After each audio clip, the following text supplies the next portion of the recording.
the sky. You just need to fly high. It will be cold for a while, but at the end of time I will be on your side. Whoa,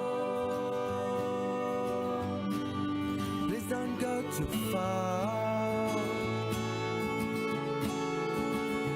Whoa, please don't go too far. If you want to travel miles, pack your dreams and thrive outside. I will be here for advice while you get into the wild. Whoa, please don't go too far. Whoa, please don't go too far.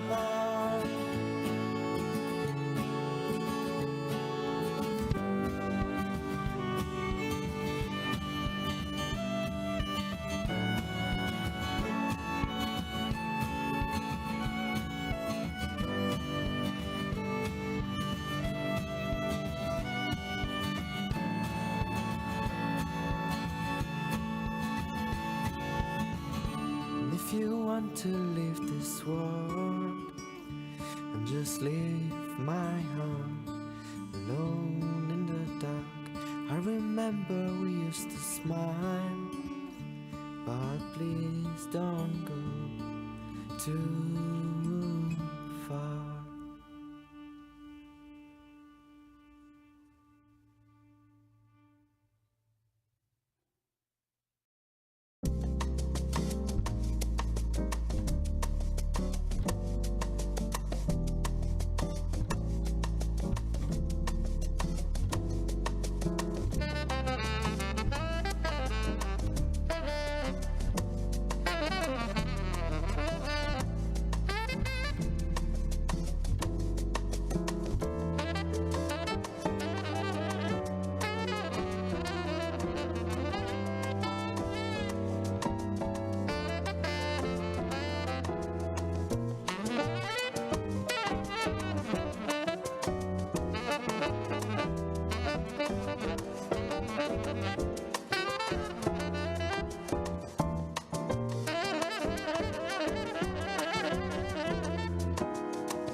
Brandon?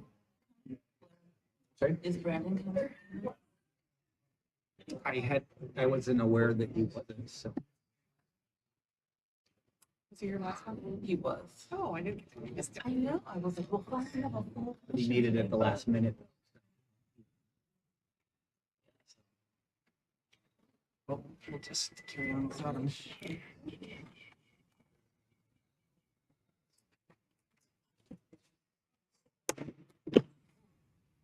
Good evening, Vacaville. I'd like to call to order the regular meeting of the Vacaville Parks and Recreation Commission. Today is June 4th, 2025, and the time is 6 p.m. Secretary, would you please call the roll? Commissioner Berman, Here. Commissioner Frazier, Here. Commissioner Gollinger, Here. Commissioner Kelsey, Here. Commissioner Klein, Vice Chair Gutierrez, Here. Chair Oz. Here. Thank you. Thank you. Would everybody please rise and join me in the Pledge of Allegiance?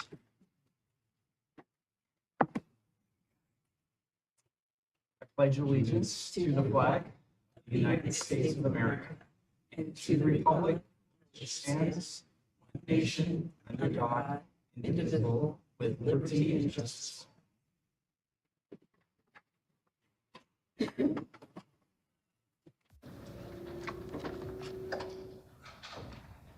Wonderful. The next item on is approval of the agenda. Commissioners, you have the agenda before you. Are there any proposed amendments? No. Hearing none, may I have a motion to approve the agenda? I'll make a motion. Second. So we have with a motion and a second, all those in favor say aye. Aye. Aye. Opposed? Motion carries. I abstain. Sorry, I wasn't here, so I abstain. This is actually on Oh, the is it? agenda itself, so Oh, I'm sorry. it'll be the next item. Thank you. Sorry. Yeah. I'm getting ahead of you. No, you're fine. Yes, so the next item on the agenda is approval of the minutes from the May 7th, 2025 regular meeting. Are there any additions or corrections to the minutes? Seeing none, do I have a motion to approve the minutes of our last meeting? I'll motion to approve. Great. And I'll second. So we have a motion and a second to approve the minutes of our May 7th, 2025 meeting. All those in favor say aye. Aye. Opposed? Any abstentions? Yes, abstention. Great. Wonderful. Moving on to item 5, communications. Staff, have we received any written communications for the commission tonight? Good evening, Chair and Commissioners. Yes, we do have written communication to report out. So the Commission received an invitation from the Vacaville People's Forum to attend the 5th Annual Pride in the Park event scheduled for June 22nd. It's going to be from noon to 3 at Andrews Park. This invitation states that the event is sponsored by Vacaville City Council member Jeanette Wiley with Measure M District dollars. And the event will include music, entertainment, food vendors, community resources, and family fun. And for more information, there is an email in your packet from People's Forum regarding this. Great. Thank you, Director. Moving on to presentations. Director Mulder, would you please kindly introduce our first presentation and our distinguished guest and longtime supporter of Vacaville Parks? Yes, I'd be happy to do that. So our first presentation is a presentation on Play for All, Park Phase 2. And we're happy to have Tom Filippi here with Play for All to provide an update on the park. Thank you, Mr. Chairman. Good to see you. Good to see the commission. We're kind of excited to be here. I'd like to mention that 2 of our board members are here with me, Carol Landry and Steve Ramos, and we're grateful for their attendance here. I might mention parenthetically, this project has been 11 years in the making, and we're really excited to get to phase 2, which we hope to complete the park. So, and I'll explain a lot about why I'm here in a moment. So the first one is we're here to discuss the proposed changes that we've made to the Play for All Park and to let you folks know and see if there's any concerns. So next slide, please. So this is, of course, the original concept. You can see the big magenta line through it. There's a phase 1 and a phase 2. Phase 2, we originally hoped to have 2 ball fields. Up in the upper right-hand corner, we were going to have a small dog park and a large dog park, as well as an expanded parking lot. Next slide, please. And but before we get to that, I wanted to share with you some of the additions that are going to be happening in phase 1. We're still working with Kaiser. Theirs is the only picnic structure out there that's not yet decorated. We're working on it. We're trying, and we've gone back and forth, and we're still, we hope to get there. The city is painting theirs. If you haven't seen it, the city, a lot of quasi, it's going to sort of look like the emblem there. We're very excited about the artists that have done work out there at the park. And if you haven't seen it, you know, I would highly recommend that you go out there and see it. One thing I wanted to mention too, I wrote a note to myself. There are a lot of cool, interesting things out at the park that you may not know about, that I would love to share with you. If you want to make an appointment, I'll give you a little bit of a tour. One of the ones I love to talk about is you've seen that B-17 bomber out near the Wasserman Field. One of the interesting things that I like to share is there's a picture, a painting of a pinup. The Wasserman family, Betty and Maury, donated a lot of the money that went to that corner of the park. I had a local artist, Jonathan Burton, paint that pinup of Betty on the, she passed away from COVID during the building of the park. And I said, I want you to paint a pinup on the plane. And I said, it needs to be appropriate. This is a kid's park, okay, right? So one of the fun things was, she's very nice painting on the plane. We gave a copy of that to the family. The family started to get tears in their eyes. And I said, what's the deal? They said, you probably don't know this, but Betty was married and buried in a blue dress. The dress on the plane is a blue dress. So there's lots of little things like that throughout the park that I love to share with people. That's one that is my favorite story to share. So there's lots of cool things about Vacaville that are integrated into the park. I like to say I'm a relative newcomer, probably even newer than Ralph. I've only been here 46 years, so I'm pretty new. There's a lot of people been here longer, but I've tried our best to put in little details like that. So anyway, if anybody would like to get more of a tour, I'd love to share that with you. So things that need to be done, the Kaiser Picnic Pavilion, Chick-fil-A just gave us a very nice donation. We are going to build a little misting station out there. It's going to look like, well, I'm going to show a picture of it in a second. We're going to add some shade structures. We have plans to do an Officer Bowen traffic signal memorial right in front of the restroom. We want to do a traffic signal, teach kids how to push the button and walk and don't walk safely. And then we'll make sure that all of our playground, we'll pass all the safety review and certification. We did that on phase 1. We'll make sure we continue to do that. Next slide. So this is what Kaiser would like to build for their picnic structure. We're still in discussions with them because that's a lot of money. And so we're working with them on what we're ultimately going to do. They have given us a significant donation. So they've reserved that last picnic structure, and we're working with them to have some kind of decoration on it. Next slide. And here's the misting station. It's going to look like a little drive-up window for Chick-fil-A. And then opposite the drive-in window, we had originally talked about a lattice work over the window and have the mister come down. We found a really cool one that's a pole that'll spray out rather than down. So we're going to do that. But basically, it's going to look like that. You know, they'll have all the little sayings on it, my pleasure, and, you know, eat more chicken and those kind of fun things. But the kids will be able to play like they're ordering food and this will be located between the play structure and the restroom. So it'll be very close and they can go get cooled off because we know how hot it gets here. Whew. Okay, next slide. And we're there's some donations we're working on. We hope to put some of these kind of shade structures, especially on the seating around the play area. And if we can even cover more of the play area, we know the slides get hot in our 110-degree summer days. So we're hoping to have some more of those out there. That's what we're working on right now. Next slide.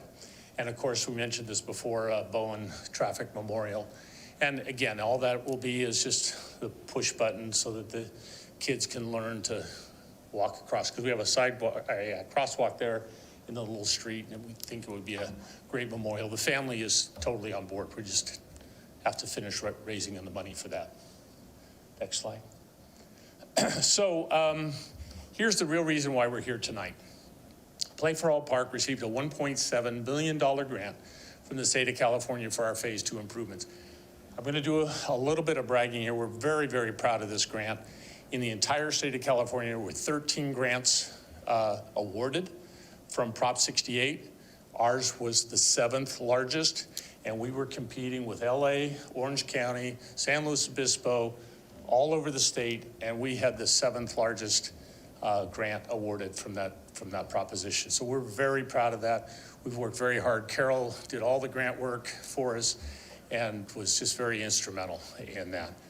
But as part of that, our original budget numbers for the $1.7 million were developed in 2020, because it's a long process. Well, COVID, supply chain, inflation has made it very, very difficult. So all of the things, bless you, that we had promised, we're not able to do. Now, the state, fortunately, is understanding of that, and so they're willing to work with us on the changes. But one of the requirements was we need to make sure the community is aware of the changes that we're making, hence our reason for being here tonight. So we're going to expand the parking lot, which was already done, and that was through work with the city. That was the biggest issue we had when we opened the park. Oh my goodness, people were up and down Elmira Road. It was horrible. So we finished the expanded parking lot. We went from 30 parking stalls to 110, and that seems to be working pretty well. And it's complete, except we need to put some trees in some of the islands out there, and that'll be done with the Phase 2 landscaping. We were going to do 2 Challenger baseball fields. Of course, the dog park, a large dog park and a small dog park, a half-mile trail all the way around the park, and then landscaping. That's what the 1.7 was supposed to do. Next slide. Well, where we are now, as I mentioned, inflation, supply chain issues, COVID significantly impacted our budget. And in response to those difficulties, we had a series of meetings with the state Parks Division, and they were sympathetic with our plight. Every grant that they issued had the same problems. So they're working with everybody. And as a result, we agreed to some changes in Phase 2, and to move forward, we're here tonight to make this presentation. Next slide. So we're going to build 1 Challenger ball field instead of 2. Our original budget for 2 fields was $500,000. Now for 1 field, it's $800,000, just to give you an idea. So, and what we're going to do is we're going to provide enhancements to that 1 field as opposed to the 2 fields that we were going to do. So there'll be more shading. We did not really plan, we were just having 2 open ball fields. We're going to have shading. The concept will be a complete rubber field, infield and outfield. Now, we were originally just going to have the rubber field in the infield and either turf or AstroTurf in the outfield. But to give you an idea, this rubber surfacing is about $22 a square foot. It's very expensive. But under this proposal, we're going to do that. We're going to change the material from the half-mile path from concrete to aggregate base rock. Actually, I've heard joggers and walkers like that better than concrete. So we're going to do that, and we'll have a binder so it'll hold together. And it's significantly cheaper. And we'll design it so it'll still work with wheelchairs and strollers. Next slide. So again, here's just a kind of a little synopsis. So we're going to have the 1 ball field. The dimensions of it, I should tell you, these are one of the little interesting nuances. The dimensions of the ball field will be 1/3 the dimensions of Oracle Park in San Francisco, where the Giants play. I should tell you that kills me because I'm a Dodger fan, but I know where I live, okay? So we're building a 1/3 replica of Oracle Park. And you saw, if you've been out there recently, we just have a brand new concrete wall that's sitting there in the middle of the field. Well, that's gonna be what we call our Wall of Fame. We had to build that first because we're gonna be starting the ball field because the grading goes up against it and those things. This is part of the changes that have happened. We were gonna have brick veneer and make it look exactly like the right field fence at San Francisco. Again, the cost of that went from $25,000 to $80,000. So we just made a block wall out of it. We're going to paint it to look like the right field fence.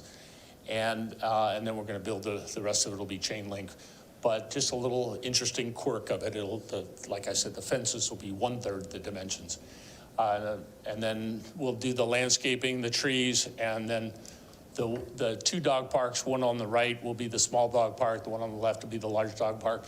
That design of the dog park is still subject to change. We have a whole dog park committee in our group, and they're gonna do what they're gonna do. Next slide. So this will give you an idea. The plan is to have shading across the bleachers around the back of the ball field and along the dugouts and that kind of thing. So that's part of what we're planning to do with this new ballpark. And this thing, these rubber ball fields are going to look spectacular. And this is a sample of one from the company that's going to be putting it in. It's going to be about a 1/2 inch of that solid rubber surfacing. It will be on an aggregate base rock. So kids in wheelchairs will be able to negotiate it. There's a dear friend of mine that has a little girl with spina bifida who loves to play Challenger League. And I told her about this field and she got all excited. You mean I get to run the bases myself instead of somebody pushing? Yes, you get to run the bases yourself because it'll be very easy to negotiate. So this will be the only one in the area that we know of. Again, we were thinking we needed 2 of these kind of fields. We've talked to Challenger League. There's not that many Challenger teams. So one seemed like enough. This also serves other purposes. You can do city T-ball on the dimensions of this field. You can also do adult wiffle ball. This is the exact kind of dimensions you would do for adult wiffle ball. And you don't want to use this for hardball. It's too small, a baseball diamond. Next slide. So I'm here to answer any questions you might have. We're very excited to get phase 2 going. Like I said, Carol and I and Steve were part of the original group that put this together back in 2014.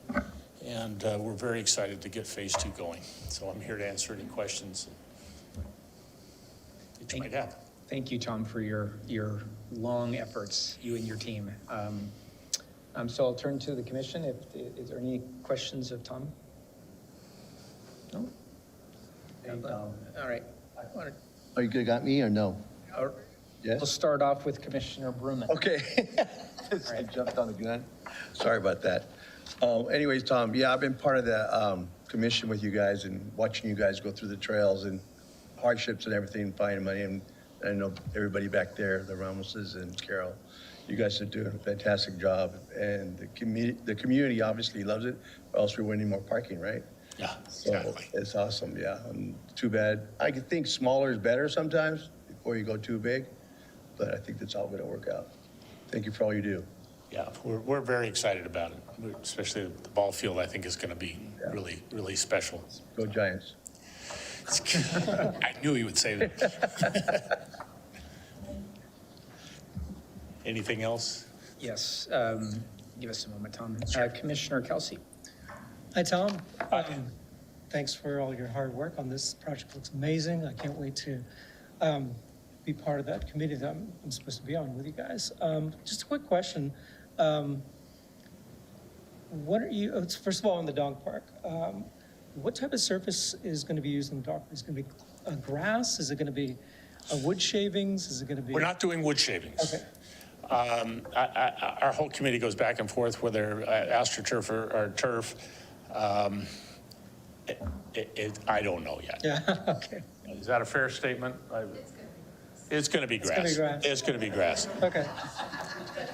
That's why she's here, to keep me straight. It's going to be grass. Nice. We're going to do the best we can. One of the things we're going to make sure we do is, I know we've talked about grass a lot, and I'm a civil engineer, that's what I do is work on drainage and those kind of things. So we're going to make sure it drains well. One of the problems we've seen with grass dog parks is the water sits and it gets muddy and those kinds of things. So we're going to make sure that there's good, adequate drainage out there. And like in the play area, you all don't know this, but there is a drain inlet underneath that rubber surface. And it's been designed so that when the water goes through the rubber, it actually slopes to the front corner, the southeast corner, and goes into an inlet that's all under that rubber. So it's, I can go on and on if you want. No, you don't have to. The other thing, I'm going to echo Ralph's comments. Go Giants. Oh, boy. See, I know where I live. That's why I'm not putting Dodger Stadium up there. I got it. I know where I live, see?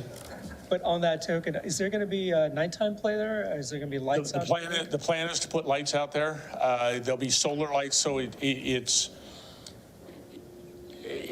not going to be, real bright, and so right now it's designed as a dawn to dusk park. There are lights out there now that are solar for security and those kinds of things, but we are going to try and do that.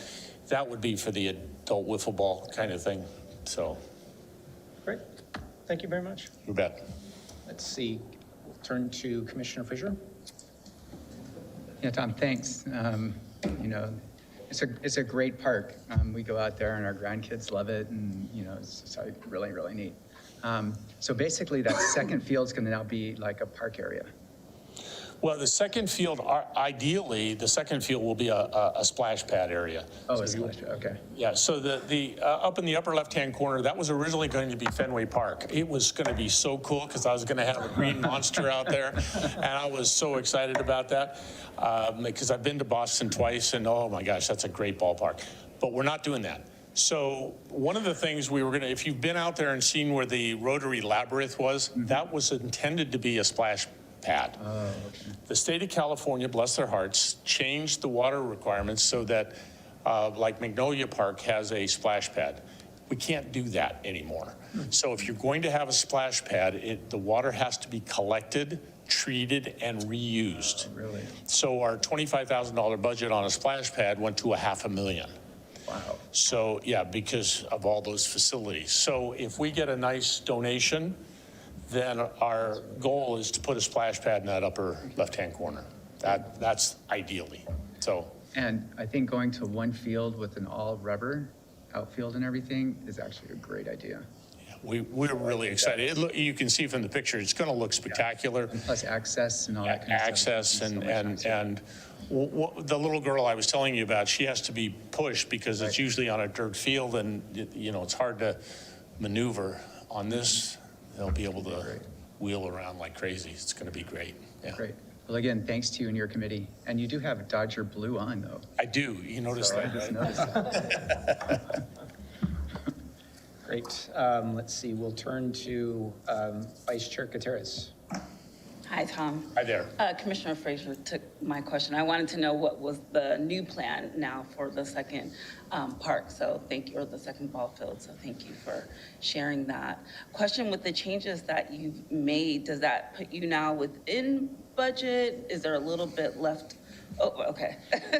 Yeah, it's nip and tuck, and what's happening is, the prices are constantly changing. We're constantly tweaking things, and it's when we started having discussions with Chick-fil-A, we thought it would be about 20,000, ended up being 30.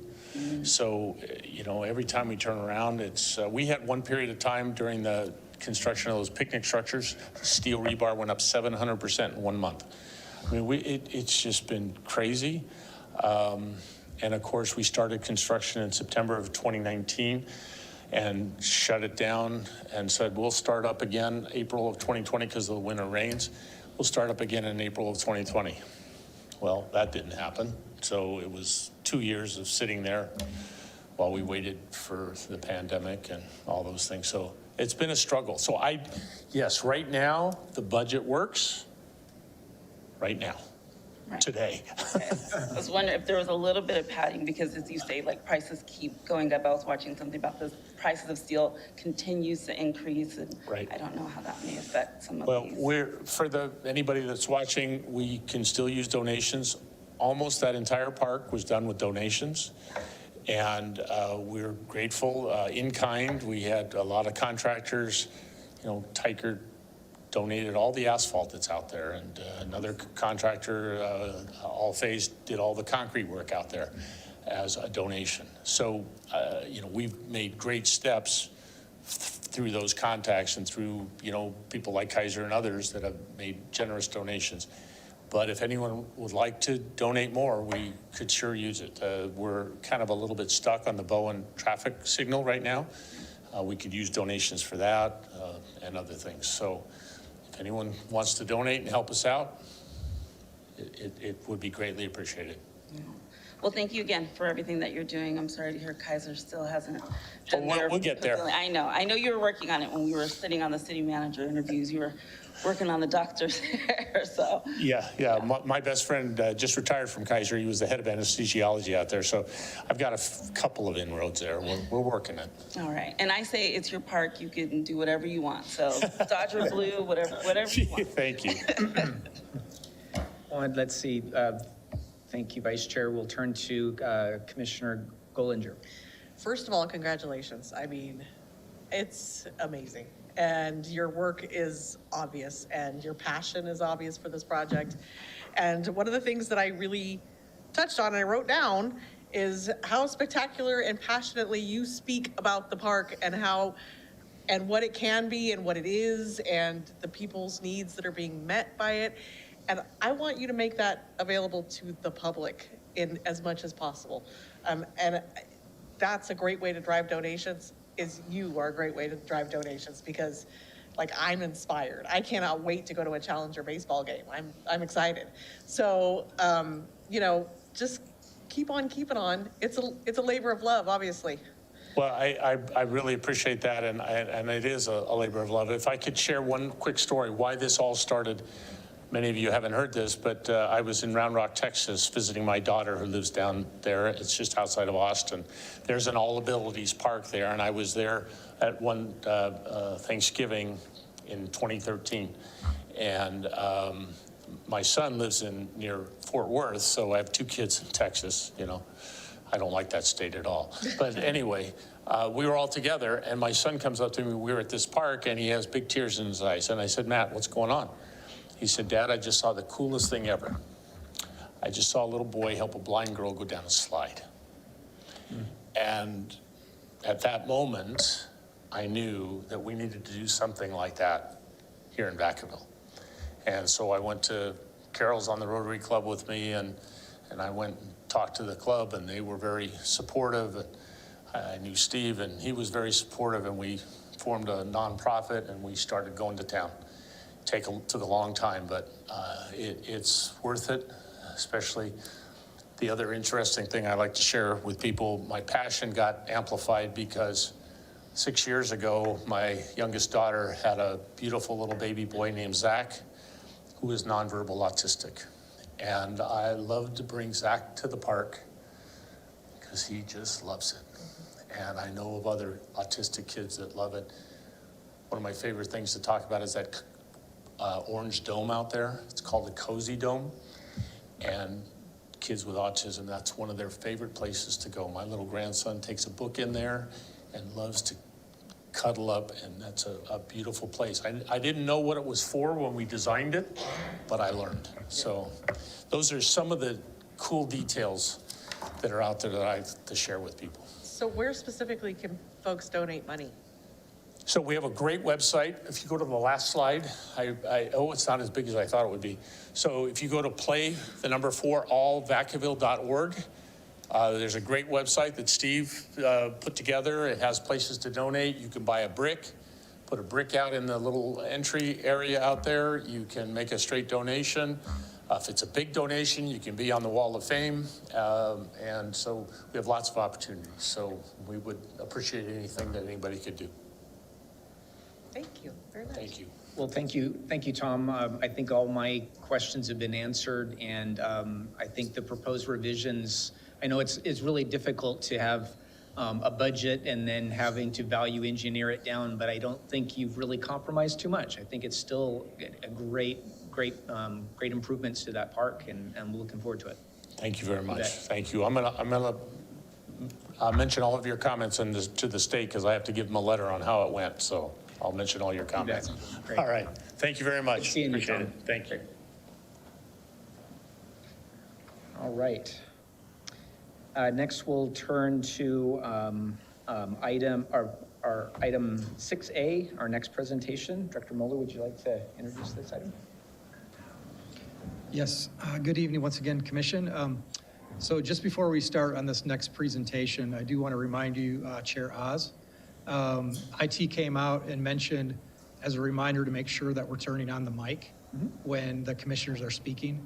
And I think it was just right at the very beginning of the meeting, but he just reminded me, so I'm just throwing that reminder out there. So, so with that, our second presentation this evening is for July is National Parks and Recreation Month. And we have Recreation Supervisor Christina Santoya here to present on this item. Good evening, Chair, Vice Chair, and Commissioners. My name is Christina Santoyo, and as our Director Bruce mentioned, I am a Recreation Supervisor for our wonderful Parks and Rec department here in the city of Vacaville. I'm here this evening to share with you that July is National Parks and Recreation Month. So, next slide. National Parks and Recreation Month was established by the National Recreation and Park Association, also known as the NRPA. A little background about the NRPA is that they are the leading nonprofit organization dedicated to building strong, vibrant, and resilient communities through the power of parks and recreation. The NRPA consists of a network of more than 60,000 park and recreation professionals and advocates. The NRPA champions and supports the field of parks and recreation through professional development, advocacy, grants and programs, research, and publications. Launched in 1985, this year marks the 40th anniversary of Park and Recreation Month. This year's theme is Build Together, Play Together. For 40 years, the United States has celebrated Park and Recreation Month in July to recognize more than 160,000 full-time park and recreation professionals, along with hundreds of thousands of part-time and seasonal workers and volunteers who maintain our country's local, state, and community parks. Our very own Parks and Recreation Department here in Vacaville, along with many agencies nationwide, are recognizing the month with summer programs, events, commemorations, and internal department celebrations.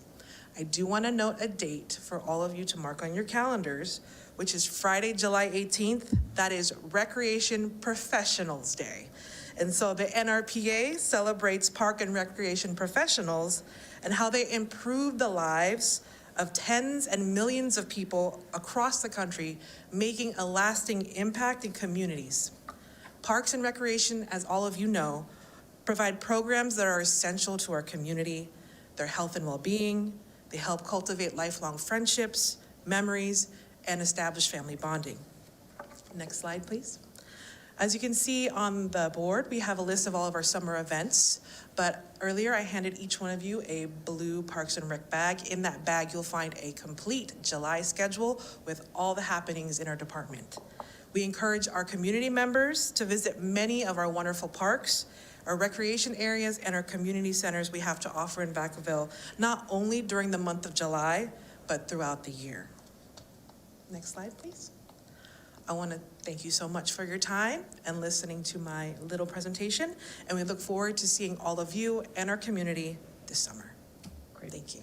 Christine, I just have a couple questions, because I'm a little bit confused, because I know that CPRS, which is the association we're a member of, Yes. also has Parks Make Life Better Month at the same time. Yes. So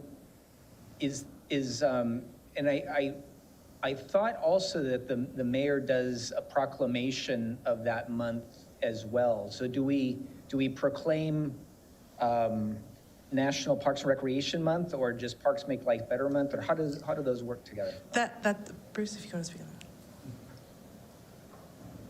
that. Yes, good evening once again, Commissioner Oz. So yes, it is also Parks Make Life Better for California Park and Recreation Society. So we do plan on doing a proclamation for the city council. So I think what we will do is we will incorporate both of those into that proclamation. Any other questions of Christina? Well, thank you so much. Thank you so much. Great.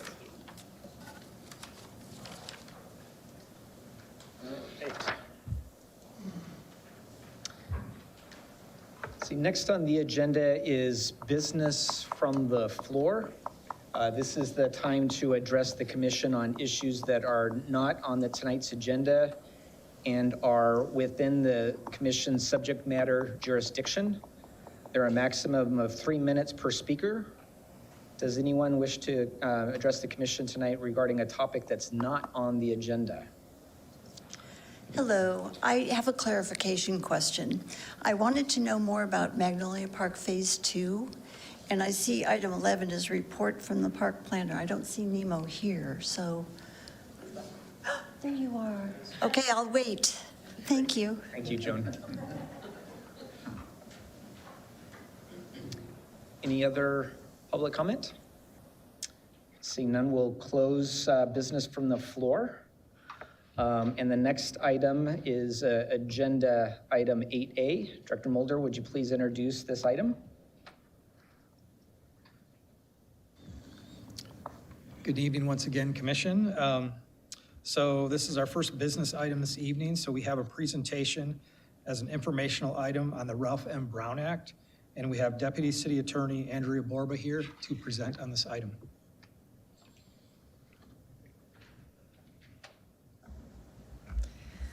Good evening, Chair, Vice Chair, Commissioners. You guys some of you may have a recollection of me providing a similar training a couple years ago, but with some turnover on the commission and just our constant need and desire to be a very public-facing and transparent commission, I'm bringing tonight some refresher training on the Brown Act. I have some slides and some notes that I've made, but I would really like this to be an interactive training for the commission. So if you guys have questions as I'm going through the information, I encourage you to raise your hand, and I would really like this to kind of be collaborative so that you guys can get responses from me as things come to mind. So just a little bit history about the Brown Act. It came into being after a reporter from the San Francisco Chronicle in 1951 did a 10-part series expose on public meetings in San Francisco. And the series was called, quote, Your Secret Government. And so as a result of that, it piqued great public interest in how boards, commissions, councils were operating and transparency for the public. And as a result of that, Governor Earl Warren passed the Brown Act in 1953. And then in 2004, the people reconfirmed by election and adopting Prop 59, which further codified the Brown Act. And the main premise, is, and I'll read a quote from the proposition, is the people have the right of access to information concerning the conduct of the people's business, and therefore the meetings of public bodies and the writings of public officials and agencies shall be open to public scrutiny. So that's the basic premise of the act. It can really be simplified to one sentence. All meetings shall be open in public except when the Brown Act authorizes them not to be. And so that's kind of the fundamental premise upon which everything we do with respect to our agendas, how we conduct our meetings, how we allow for the public to comment on the items that we are making decisions on or discussing, that is the premise upon all of that, upon which all of that is based. And if you think about it just from kind of a more theoretical standpoint, transparency is the foundational value of the ethics of public service. And so the Brown Act is really a floor, not a ceiling. And so anytime you're doing the work of the commission, I really encourage you to remind yourself, the reason that we are all here and is in service of the public, and the public has a right to know what decisions are based on and what the government is doing, and that includes elected officials. So adherence to these laws is really important to maintaining public trust and the credibility of the work of the commission. So the Brown Act is codified, I'm sorry, I don't like to read my slides, but the Brown Act is codified at these sections in the government code, and it applies to the commission meetings, and I've already covered that it's for transparency. So what qualifies as a public meeting or as a meeting? It's tricky, and this gets to be where the complexities of the Brown Act get a little bit more difficult to navigate. So anytime that there is a congregation of a majority of the commission, for this commission, you're a 7-member commission, that's any time that 4 of you come together and talk about any business that is within the jurisdiction of the commission. So, it says at the same time and place, which is interesting because time and place has become a unique concept in the digital world. So you don't have to actually physically be in the same place. And it's when you hear, discuss, deliberate, or take action on any item within your jurisdiction. So what does not qualify as a meeting is conferences, social ceremonies, or gatherings. If the bid is putting on an event and 4 commissioners are at the event, that certainly you are all allowed to be in the same place at the same time for certain events and things. Community meetings, a majority of the commission could all attend a city council meeting. That is not a problem. Other legislative bodies, like if you all went to the Board of Supervisors, the council, anything like that. And you can have a majority of the commissioners at a social event or ceremonial meeting or another legislative body's meeting, but in that context, you still can't all sit together and talk about the business of the Parks and Rec Commission. So you can be there for the business of that other commission or a legislative body, or you could be there for a ceremonial celebration or things like that. It's important to keep in mind that informal gatherings can get really tricky to navigate, and as much as an actual violation of law, sometimes the perception of a violation of the law can do as much harm as the actual violation. So, an example is, if you were having a weekly coffee clutch journey downtown and 4 commissioners are sitting together talking, having coffee, you may very well never talk about anything related to the commission's business. However, the perception of members of the public seeing a group of 4 commissioners sitting together, could be that there is some sort of city business or commission business happening during those meetings. So while it technically doesn't violate the Brown Act, it creates opportunity, because you all have one thing in common, and that's, I'm sure you have more than one thing in common, but for sure we know it's being on this commission. So, when you're in those informal settings, it's important to consistently be mindful of conversations, things that you might talk about, and then also just being aware of being in public altogether. A perception could be that you guys are discussing work of the commission, and so to avoid that as much as possible is probably a good practice. While it's technically not a violation of the Brown Act for you guys to have coffee together, just being mindful of the perception that could be created. So one of the many kind of pitfalls that can occur with the Brown Act is the concept of a serial meeting. And so that occurs when You may not all be in the same time and place, but you've all communicated about an item that's within the jurisdiction of the commission. And how that can happen is there's two primary ways. One is called daisy chain, where person A talks to person B, B talks to C, C talks to D. That's a violation of the Brown Act, even though all four of you didn't talk together. You all talked about the same subject, and it gets a serial meeting is because the connection is there. The other thing is if you have a hub and spoke situation, and that's where you have one person that talks to 4 people on the commission and shares information they've received from each commissioner. And where that can arise, and it's something that I'm constantly, staff will call or I will call them like, hey, we have to be careful.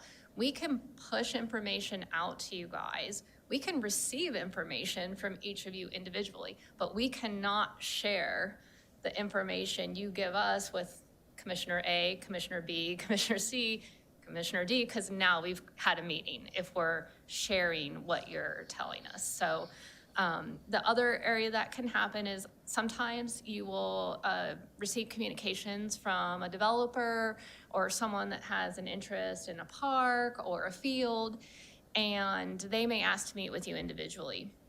And when that happens, that's fine. You're allowed to meet with members of the public. You're allowed to meet with developers to get their input on things that are within the jurisdiction of the commission. But what can get tricky is when you provide your thoughts about what the commission's action should be related to a specific item, and then that person shares your thoughts with another commissioner you meet with and another commissioner they meet with. And so that can also create that hub and spoke area. A good kind of best practice is if you're interested in taking those meetings, take them. I would never discourage you from receiving input from anyone that might have an item that's going to come before the commission. However, just be very careful about sharing your thoughts about what your action might be at the commission, because then that gives your thought process to another person who could create a Brown Act violation for the commission. And then I have some examples of how serial meetings can happen. So you can have 3 commissioners discuss an item together. That's not a violation. And then if one of those 3 discusses it with a 4th, that creates a violation. If one person sends an email to another commissioner and then that commissioner sends it to 2 other commissioners, that's a violation. And then I've already discussed with you the idea of a developer talking to one and then sharing thoughts with the others. So those are some examples. And if you guys have any other specific questions about things that have come up, I'm happy to talk through specific examples. There are exceptions to serial meetings, like having individual conversations with staff. I think a question came up at the last meeting, like, oh, can I email a staff member a question that came to mind during a meeting based on something that was presented? Yes, you can always email staff. Staff can respond to you. Staff can respond to all 7 of you individually, as long as we're not sharing the thoughts of the other commissioners with the entire commission or a majority of the commission. And then the other very tricky one is the use of social media platforms. So you are allowed to communicate with the public about the business of the commission, to push out information about decisions made on the commission or items coming to the commission for consideration. However, in 2020, the government code was amended and they made it very restrictive. So on social media, if you make a post, no other commissioner can comment on it. So it's not even a majority. It's like one other commissioner can't comment on it. And that includes the like emoji or the, don't like emoji. That is a Brown Act violation. So one other comment.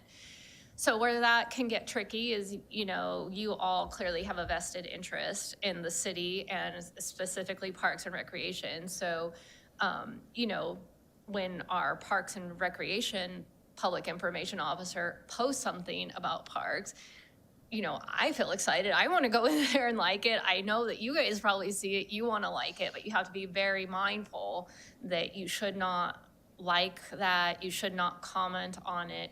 What you could do is create your own post on your social media platform, reposting what the city posted or the Parks and Rec department posted. That gives you an opportunity to share that information with the people you interact with on social media and to kind of spread the word more broadly without having that situation where it's a Brown Act violation. And that, if you're interested, that section on social media is in Government Code Section 4952.2, and it's one of the subsections there. So the rules of the Brown Act are pretty simple. Meetings have to be held in a public place. The agenda has to be prepared in advance and posted in advance. It's required to be posted 72 hours in advance. If it's a special and emergency meeting, that time frame for posting ahead of time is shortened to 24 hours. Commissioners need to openly deliberate and act. So when you have an item in front of you that you're needing to make a recommendation to the council and you have information that you're considering in your decision, I would encourage you to all share any information that isn't contained in the staff report that you may be relying upon to make your decision. That's part of making a complete public record of everything that the commission considered in making their decision. Also, the public has to be provided an opportunity to provide their input on any item that you're deliberating upon. So that's why a lot of times, you know, the order of business is you get the staff report, the chair will take some general comments from the commission, and then we'll open it up to public comment, and then it comes back to the commission to really deliberate. That is intended to, one, allow the commission to have the opportunity to consider the interests of the public that they present during public comment prior to having your commission deliberation and making a decision. And then all the records related to the public meeting are made available to the public. All the staff reports, the agenda, any communications that are considered by the commission. General rules, and this is where I hope we can have kind of an interactive discussion, because the work of the Parks and Recs Commission is really interesting. You know, there are items that are brought to you to be considered for recommendation to the City Council, but there are also a lot of presentations and informational items that are brought to you, including, you know, briefings on programs, parks, and park maintenance. And so as a general rule, you are only able to have in-depth discussions about things that are specifically agendized. So there are some exceptions. So when you get the report on programs or parks or park maintenance, the commission's allowed to make brief announcements and ask clarifying questions, but detailed back and forth or additional input to staff about actions you would like staff to make, that starts to get into a gray area with the Brown Act in terms of you having a more detailed, in-depth discussion without the public being aware that you are going to discuss that item. So, for example, on the parks presentation that Nemo does, I know that usually elicits a lot of comments and questions from the commission. And when that is going on, you will see both the director and myself kind of sitting there, we're listening, like, you know, general, it is a judgment, you know, we're listening. Is this a general, brief, clarifying question, or is this something that's going into a little more depth? And if we're going to go into more depth about the specifics of a park or what's being planned or built in a park, and the commission wants a more detailed discussion on that, that's when, you know, we're going to interject and say, hey, maybe we should put this on the agenda, specifically identify this park, and allow for the public who might be interested in what's going on or the plans for building out that park, so they can come and provide their input to the commission. So part of that is when you're getting the general reports out, if the commission has a desire, interest to have a more detailed discussion about an item that's being presented to you as informational, that during commissioner comments, you can always ask for a consensus of the commission to bring that back as a specifically agendized item so that you guys are able to get into a little more depth in your discussions. The other thing that I would like to make very clear is if you're wanting to ask further questions or you have an in the moment inquiry, like are we violating the Brown Act, to go into a further deeper discussion on this, you know, that is why staff is here. We are here to support the commission. We're here to provide guidance and advice, and we will all navigate this together and make sure we're doing the best job for our community, for the public, so that they're on notice, but also not wanting to create a situation where you all feel handcuffed, that you can't ask some basic questions about the information you just received. So there's a little bit of give and take there, and we will all navigate this together, and that's why you have council attending the meetings, so that we can try to help and answer those questions. It's not always black and white, but we do our best job to have as much compliance with the law as possible. So just public participation, this is pretty basic. The public can comment on anything within your subject matter jurisdiction. If you're taking an item under consideration, making a recommendation, they have to comment prior to you making the decision. And then, you know, we work with the chair, and I'm sure you guys have been in enough meetings that if it's an item that is of a lot of interest and we have a lot of people wanting to talk, I think our general rule is we allow 3 minutes per speaker. And sometimes that time could be extended or reduced based on what it is, as long as everyone is getting the same amount of time, everyone that comes to speak. We have to be fair. So the agenda materials has to be distributed to all and must be made to the public without delay. So if we get, you know, Tracy prepares the agenda, we make sure that that goes out at least usually by the Thursday before the Wednesday meeting, and sometimes maybe Friday, but it's always 72 hours in advance. If any additional information needs to go to the commission between the publishing of the agenda and the day of the meeting, the moment that that information is made available to the commission, it also is made available to the public, and we're legally required to do that. So if we send it to you, it's going to be posted for the public to see as well. If you have any communications that you've received that are for consideration of the entire commission, we just ask that you get that over to Tracy or Bruce or staff members so that we can make sure that we are getting that to all the commission and making it publicly available. And so that is the broad overview of the Brown Act. I'm happy to answer any questions you may have. I'm happy to talk to you about what happens if we violate the Brown Act, if you're interested in that. But I didn't feel the need to do a long diatribe on that. Thank you, Andrea. Yeah, I have one question. I certainly support the Brown Act and certainly appreciate all of your support and guiding us through these meetings and making sure we are compliant with the Brown Act. You had mentioned in your presentation that we are in service to the public, which is certainly the case, and that's what the Brown Act is really trying to protect. But we are also in service to the council. And so, and you sort of alluded to this as well, that in that service to the council, we need to be fully informed about what's going on in parks and recreation and community events in the city.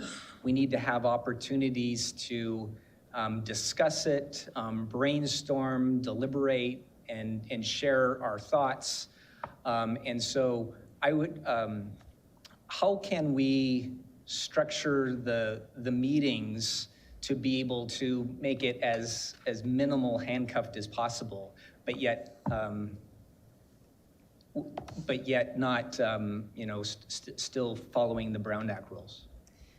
I fully appreciate that because it's a ongoing conversation that the director and I are having about how we can improve the agenda process to try to, we're trying to balance, like, we want liberty to provide you all with all the information that we need to push out to the commission. And this is a time when everyone's together and we want to present that information, but also provide that public notice. So a couple of adjustments that we're thinking about is kind of putting in some bullet points, which I think started with this agenda about, what parks will be discussed in the park planners report, what things are going to be discussed about programs. If we have some general ideas, we can do that, which I think gives a little more public notice that if someone has an interest in something, and in fact today, I'm going to encourage you when we have the park planners report that you do allow for public comment, because we have Miss Joan here who has something she wants to say about Magnolia Park tonight. So this is all kind of working through and making sure that you guys are allowed to raise your issues, your comments, your concerns, to address things that you've heard from the public, but making sure that when we're addressing those things, that the public can also participate because they know that we're going to be talking about that at that meeting. So again, if we start getting into very detailed things about a specific park plan or a specific program or a specific process that the Parks and Recreation Department has implemented, if I see things going down that road where I feel that there's a concern about the Brown Act, that we can take a pause and consider, is this something that we have to discuss in this level of detail tonight? Can we agendize this for a future meeting so that any members of the public that are interested in it can be here to talk to you all about it? That would be my best suggestion of how to address it. And, the practice of the Vacaville City Attorney's Office has always kind of been to try to allow as much as possible. We don't want our elected or appointed officials to feel as if the City Attorney's Office is stifling the free discussion of the issues that are in the jurisdiction of the commission. So it is this really, it's a balancing act, and so it's kind of one of those, you have to address it in the moment when it comes up and then make adjustments to the agenda and the public notice as we can to improve. So, and the commission's input on this is very much welcome, in terms of the ideas you might have or the way that you all might see things. Couple follow-up questions. So as chair, is it okay to open public comment for any item? If I get a sense that there might be some interest from the public, so is it possible to open public comment for any item, presentation, or? So generally, we don't open public comment for presentations and reports. But if you have a member of the public, as you do tonight, like that very important a member of the public is here that has a specific question about an item that's going to be discussed, I would, like I said, in the moment, this would be one that if it comes up and we haven't had a pre-discussion and you want to look over to, staff counsel or the director to say, may I open this? And we can provide direction in the moment. If there's something that's, I'm sorry, you're putting me on the spot. I'm trying to think of the hypotheticals where this could arise. Putting on the spot because we get put on the spot. So. I know, and that's, so I just want to say, that's okay.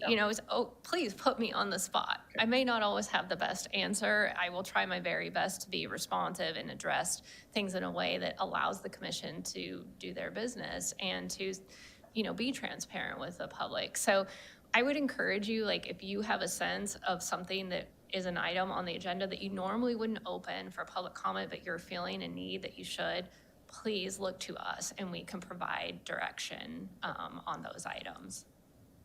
And then as we look at the agenda, typically we have presentations, business items, and then reports from staff and the commission.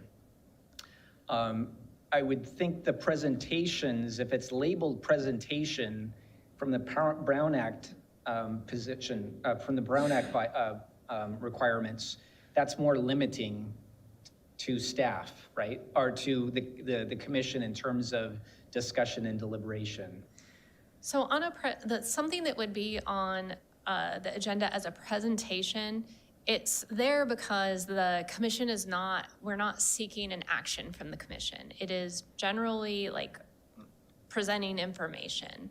And so business items are more things that like we are going to present it to you. You are going to need to deliberate. You need to provide a recommendation to city council on something.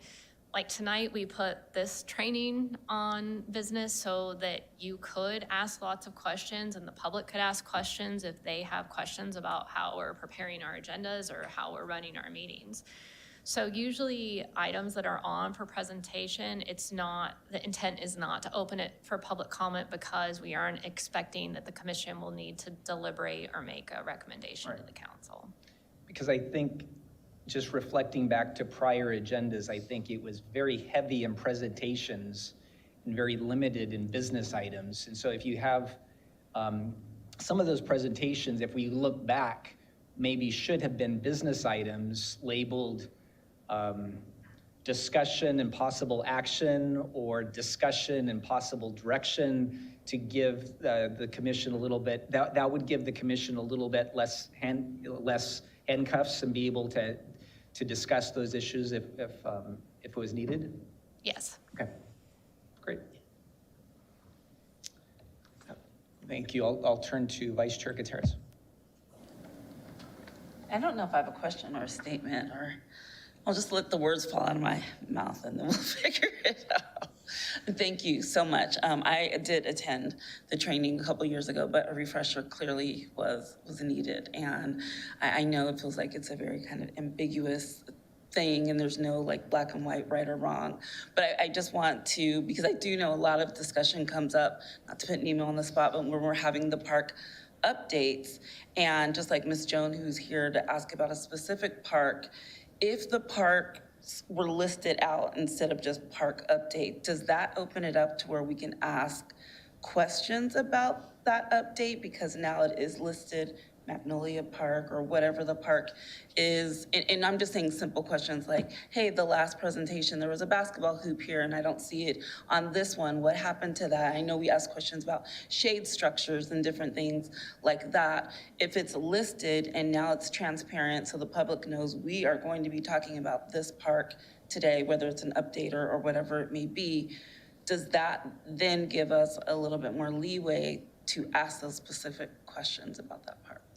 So you always have, and this is the balance that we're trying to achieve when I'm watching how the commission operates during those parts of the meeting.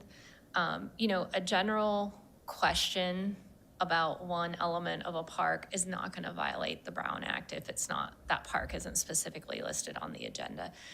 It's when, we have a lot of back and forth and then maybe wanting more details that weren't part of Nemo's presentation.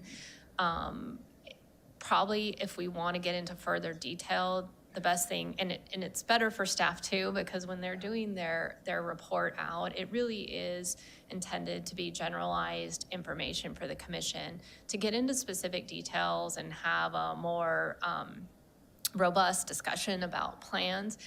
There's a preparation component on that too for staff.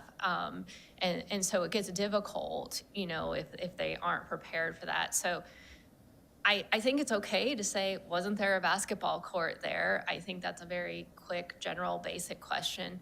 But when we start talking about, well, the plan before showed this, now it's showing that, and we want some details about how this changed and why it changed, and does the commission need to have a recommendation or opinion about that change, then that's where you're going to probably see some whispers on that end of the dais, like, hey, should we take a pause on this and bring it back so that it's more specifically agendized, so the public can participate in that if they would like to.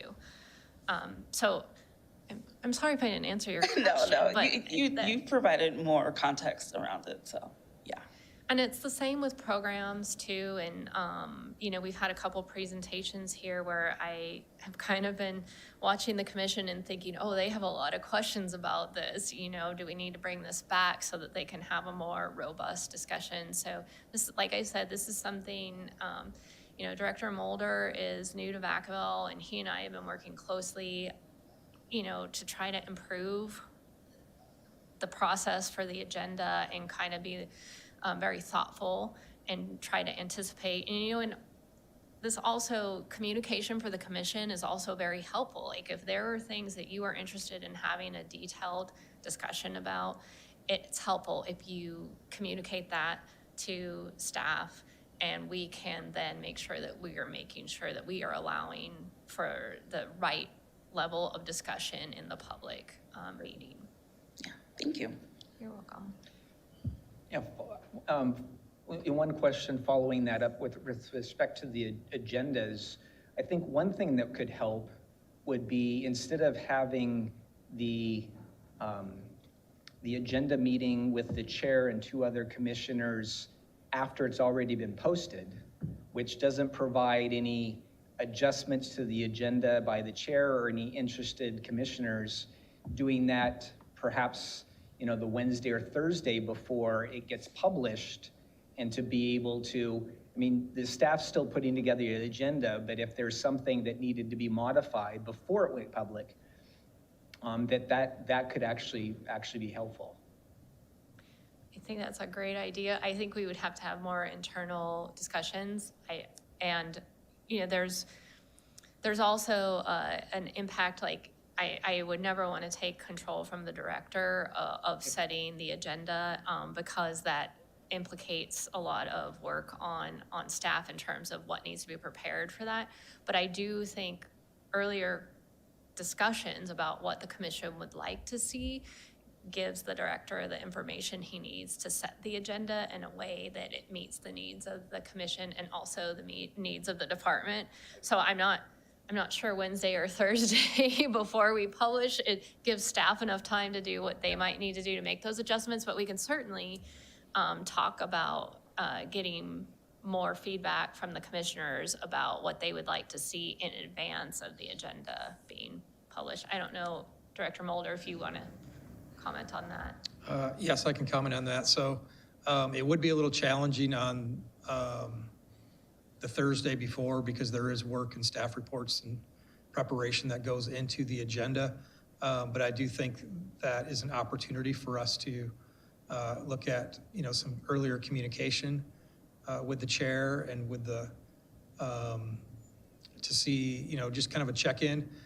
One thing I did have in my report later was to tell how we are going to move forward with a parks item coming up, because we did a lot of tonight. We talked about the park planning report. So at our next meeting in August, what we will do is we will bring back a business item where we will list out the parks so that we can have an opportunity to have a more deep dive and a discussion on our park planning projects going on right now. So, and what I've talked about with Andrea is, like on presentations and our staff reports, a little bit more information on the topics that will be provided in those reports so that those topics are identified, and the public then knows that we will be talking about certain programs or program areas or parks or things like that. So that will allow a little bit more flexibility in the discussion of the items as well. So, but I'm open to additional suggestions, and like some of this is a work in progress, and that's we're working through it right now. So great suggestions this evening, and I think this has been a really good conversation for us to have, so that we kind of have some guidance moving forward on some of these discussion items.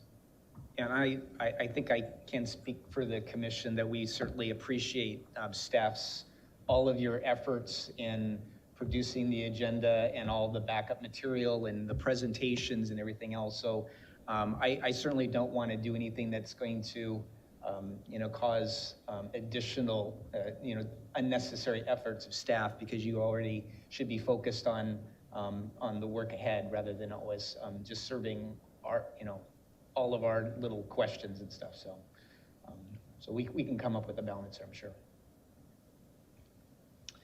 Great. Any other questions or comments? Andrew? So before I say goodnight, I just wanted to encourage the commission to communicate if you have any other training interests, such as conflicts of interest or the Public Records Act. And I'm also going to do a shameless plug that if you send that email to staff, please use your city email address to communicate. I really encourage you to utilize those. I know our new commissioners, Tracy should be sending you out your new City of Vacaville email address. So please feel free to communicate any training needs that you might have. And of course, I'm always available to answer any questions that you guys have about the legal process. And I know that Director Mulder is happy to talk to you at any time about the business of the department. So thank you very much. Thank you.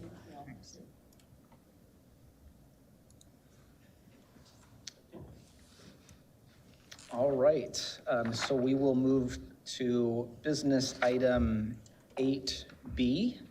Director Mulder, would you like to introduce this item? Yes, good evening once again. So we are very excited to bring this long-awaited item to the Park and Rec Commission. So this item is for the consideration for approval of the draft Arts Cultural Master Plan, revised Arts Advisory Committee policy, and new public art program policy. And we have Recreation Manager Melody Land, and we have consultant Josh Lapp, Designing Local, is here to present on this item.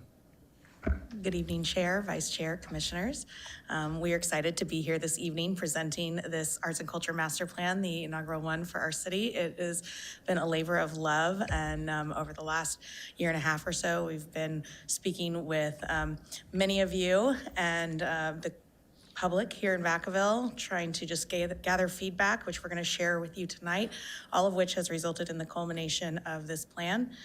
At this time, I'm going to turn it over to Josh Lapp. He is the principal with Designing Local, and our consultant for the creation of this plan.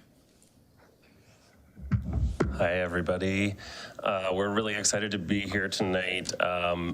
As Melody mentioned, her and I have been working really closely on this project for over a year now. So we've gotten to know each other well, and I've gotten to know Vacaville really well, which has been great. You can go ahead and go to the next slide, Melody. So I know some of you may have been involved in the process, may have come to things. Some of you might be coming at this a little bit more fresh. And we've given this presentation several times already, so feel free to ask questions throughout the presentation or at the end as well. So just a little bit about how we approached the Arts and Culture Master Plan. For us, the first step, and really the majority of our time, was spent with doing public engagement, because we really wanted to understand what were the needs of Vacaville residents and how can we better deliver arts and culture to them. So we also knew that it wasn't probably going to be enough to just ask people to come to a meeting like this, in City Hall. We really needed to get out in the community. So we really attempted to meet people where they are, and we did that through some really cool engagement activities, which I'll dive into a little bit more. One of our goals was also to have an engagement event in every council district. So that is something we were able to do. And most importantly for us, we wanted to go local with an artist. So we actually hired a local artist through a call for artist process, Angela Terratano. And through her project, Weaving Our Future, which we'll talk a little bit more about, we were able to engage with folks in every district, so that was cool. We did digital surveys. We had also virtual opportunities for conversations. We had a lot of stakeholders that we engaged one-on-one, so lots of in-depth conversations. We also did a series of focus groups, kind of growing out from that. And then just had some community tabling at various events, including Loop the Lagoon, VacaCon. We went to an Art League gallery reception, which was really fun. And most recently, we were at Dia de los Muertos in November of last year. So those were all really great opportunities. You can go ahead and go, Mel. And as we mentioned, I'll just use this to dive a little bit more into Weaving Our Future, which was a really fun opportunity. If you, I think the City Hall is closed tonight, but if you come back during business hours, you can see the result of that project, which is an amazing tapestry hanging on the wall, I think kind of by the, yeah, you can. I believe we shared a photo with it at Okay. a previous meeting, Yeah. but definitely come by. It's over by the HR offices when you go into one of the main entrances. So through her engagement and all these other activities that we undertook throughout 2024, we really gathered a lot of feedback, and you can go ahead and go to the next one, Melanie. And, that feedback was that Vacaville is obviously growing. It really has an opportunity to become even more of an arts and culture hub and a leader in the region. The arts ecosystem exists, but there's really lots of opportunity for it to grow. And as you'll see in some of the survey results, there's really a demand for more activities that has been kind of proven with some of the big events that you all have done in recent years. And also, one of the really important things for folks was that arts and culture and public art should enhance parks. I loved that the Play for All Park, they mentioned the mural there. I mean, we toured that, of course, as one of the first things that we did. Integrating public art into parks, really key opportunity, and I know that's happening already, and we want to make sure that continues to happen. So those were some of the big stakeholder takeaways we had. Oh, I see now. We also did our survey, so you can see here some of the results that we got from that. Murals were really big for folks, sculptures, functional art. Folks said they want arts and culture in Vacaville to feel welcoming, fun, inclusive, diverse. Fun keeps coming up too. You'll see that a future one.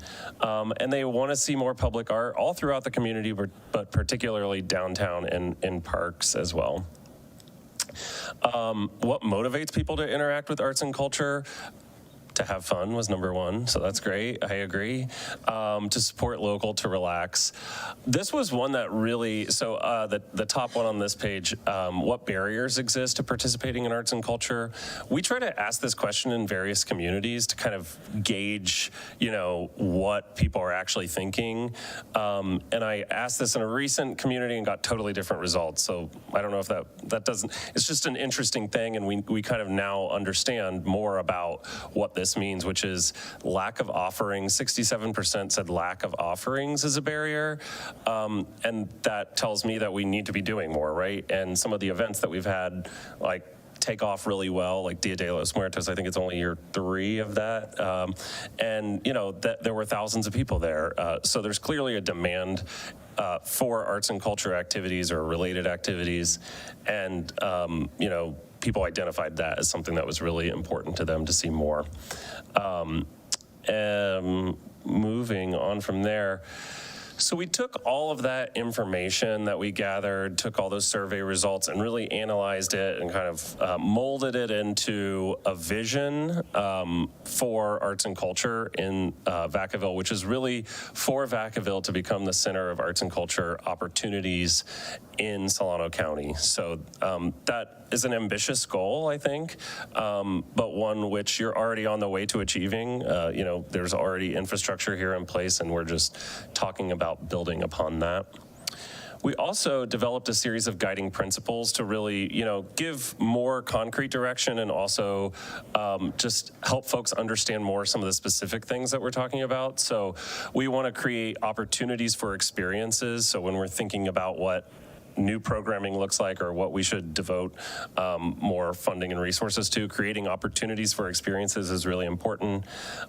We want to ensure that we're trying to build the local arts ecosystem. So what that means is that we're supporting multiple different things and creating an environment that can continue to grow and is actually self-reinforcing, not just one that, you know, the city is doing this one thing and only this one thing. We want to do multiple things, and that includes supporting, you know, local for-profit arts businesses as well, and that's something that I know we're doing already as well. So enlivening the built environment with public art, again, really important. Utilizing arts and culture as an economic development strategy, so thinking about how arts and culture can, again, feed back into for-profit businesses, can draw people to the community, can draw businesses to the community. Prioritizing accessibility to the arts, so just like the Play for All Park, we also want to make sure that arts and culture is accessible, and that's really in multiple senses of that word. So that might mean, you know, making sure that the events are actually physically accessible, but it also means making sure that those events are also at a reasonable cost and are accessible to all residents, and, you know, people feel included and welcomed into events. So that's really important for us. And then also, this is more of kind of a, let's say, bureaucratic thing, but ensuring that arts and culture is better and more integrated into the Parks and Rec system, as it were. So that's something that is really important too. So all of our recommendations really build off of these, and they may relate to only one of these, or they may relate to multiple priorities, but everything really somehow or another connects to this. So we've broken our recommendations down within the plan document and in this presentation too into 4 different kind of buckets that are each their own chapter in the document. So we have facilities recommendations, programming recommendations, public art recommendations in particular, and then we called organization. So that's sort of the bureaucratic elements, if you will. So facility recommendations.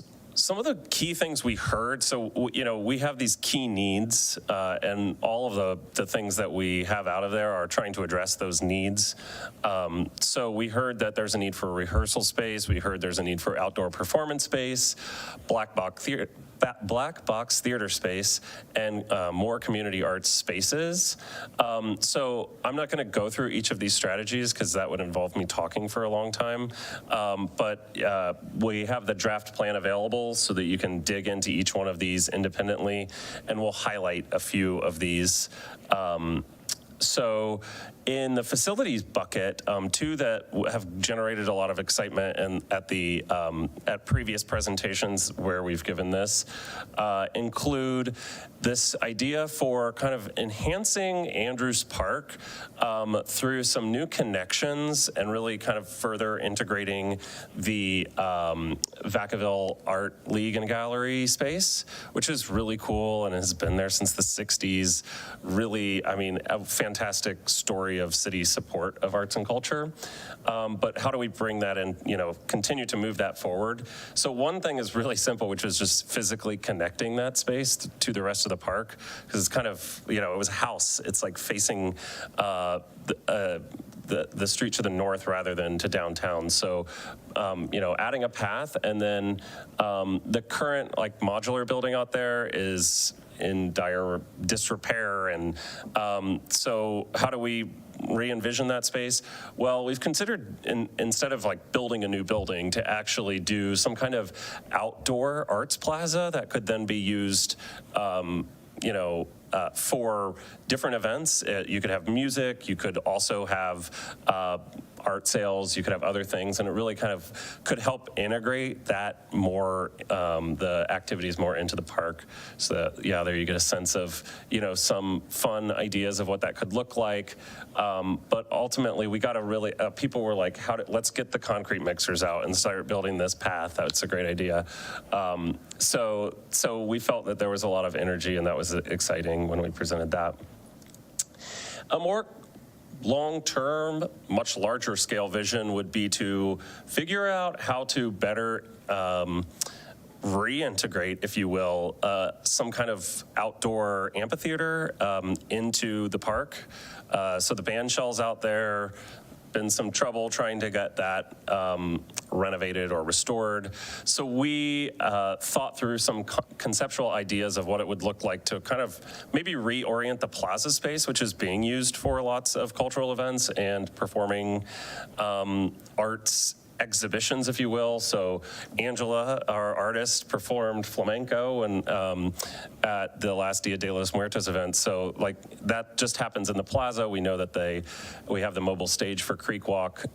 So enhancing that plaza space, rethinking how a band shell could fit in within there and maybe create a more cohesive experience when it comes to cultural amenities is, again, a very long-term vision, I think, but one that could have some really awesome results. So, our recommendation is, to think through these ideas and really potentially that could be a big long-term planning project and execution project in the future. So programmatic recommendations, the one I'm really going to highlight here, again, this kind of fits within how do we have more programming and maybe have a variety of diverse programming as well, is a potential arts grant program. So this, a formal arts grant program we think would be a really great idea that could then help support folks in the community, performing arts groups, visual arts folks, all kinds of arts folks to support programming in Vacaville. That could be, at parks, that could be at VPAT, that could be lots of different places. But the idea would be to advance that through an arts grant program. And of course, that would be further developed with input from staff, from the commission, but that would be a really important kind of next step. We also have a bunch of public art recommendations, and some of these are policy-based, and some of these just are more inspirational to help understand what it could look like to do more large-scale public art projects. So we have some public art types here that, again, are further illustrated in the planning document, but I think are really exciting, inspirational opportunities for folks. So murals, of course, we all know those. You're already doing some of those. Functional art is a really key opportunity for Vacaville in the future to integrate, bike racks, benches, all those kinds of things, having those designed by an artist. Mosaics, these mosaic stairs are in San Francisco, and we've used these photos and plans for 10 years, and it wasn't until I worked here that I actually went and saw them. It is very cool. So yes, mosaics, mosaic stairs, very cool things. Textiles, sculptures, light installations designed by artists are really a popular thing right now and are super cool. They could be temporary, they can be permanent. Here's a temporary version of what you saw before, which was more permanent. Multimedia, interactive displays, all of these are really popular. People are having festivals around these. That's certainly something that could be looked into in the future. So the less glamorous and fun side of all those beautiful public art pieces we just looked at is having updated public art processes and policies. So that's something that we have provided, and you all can have it for review. It's very detailed, but it looks at roles and responsibilities, uses of funds, how we should acquire art, really how we should do murals, managing the existing collection, what happens if somebody wants to donate artwork to the city. It's a really important policy to have, because sometimes people just like to say, here's this piece of art, and we're like, that doesn't fit in our collection, or it costs a lot. But then there are really good opportunities too, sometimes. Maintenance, and then deaccession, which is what happens when the artwork reaches the end of its lifespan. What do we do with it then? That's a really important policy to have. And then we, proposed so there were existing policies in place, but we just highlighted a few of those key changes based on the new updated policy. So like including mural guidelines was really important because it helps the city determine the best ways to approach that. And then some other key components as well. And as part of this, we also updated the Arts Advisory Committee policies and procedures. most of that was like just changing technical references.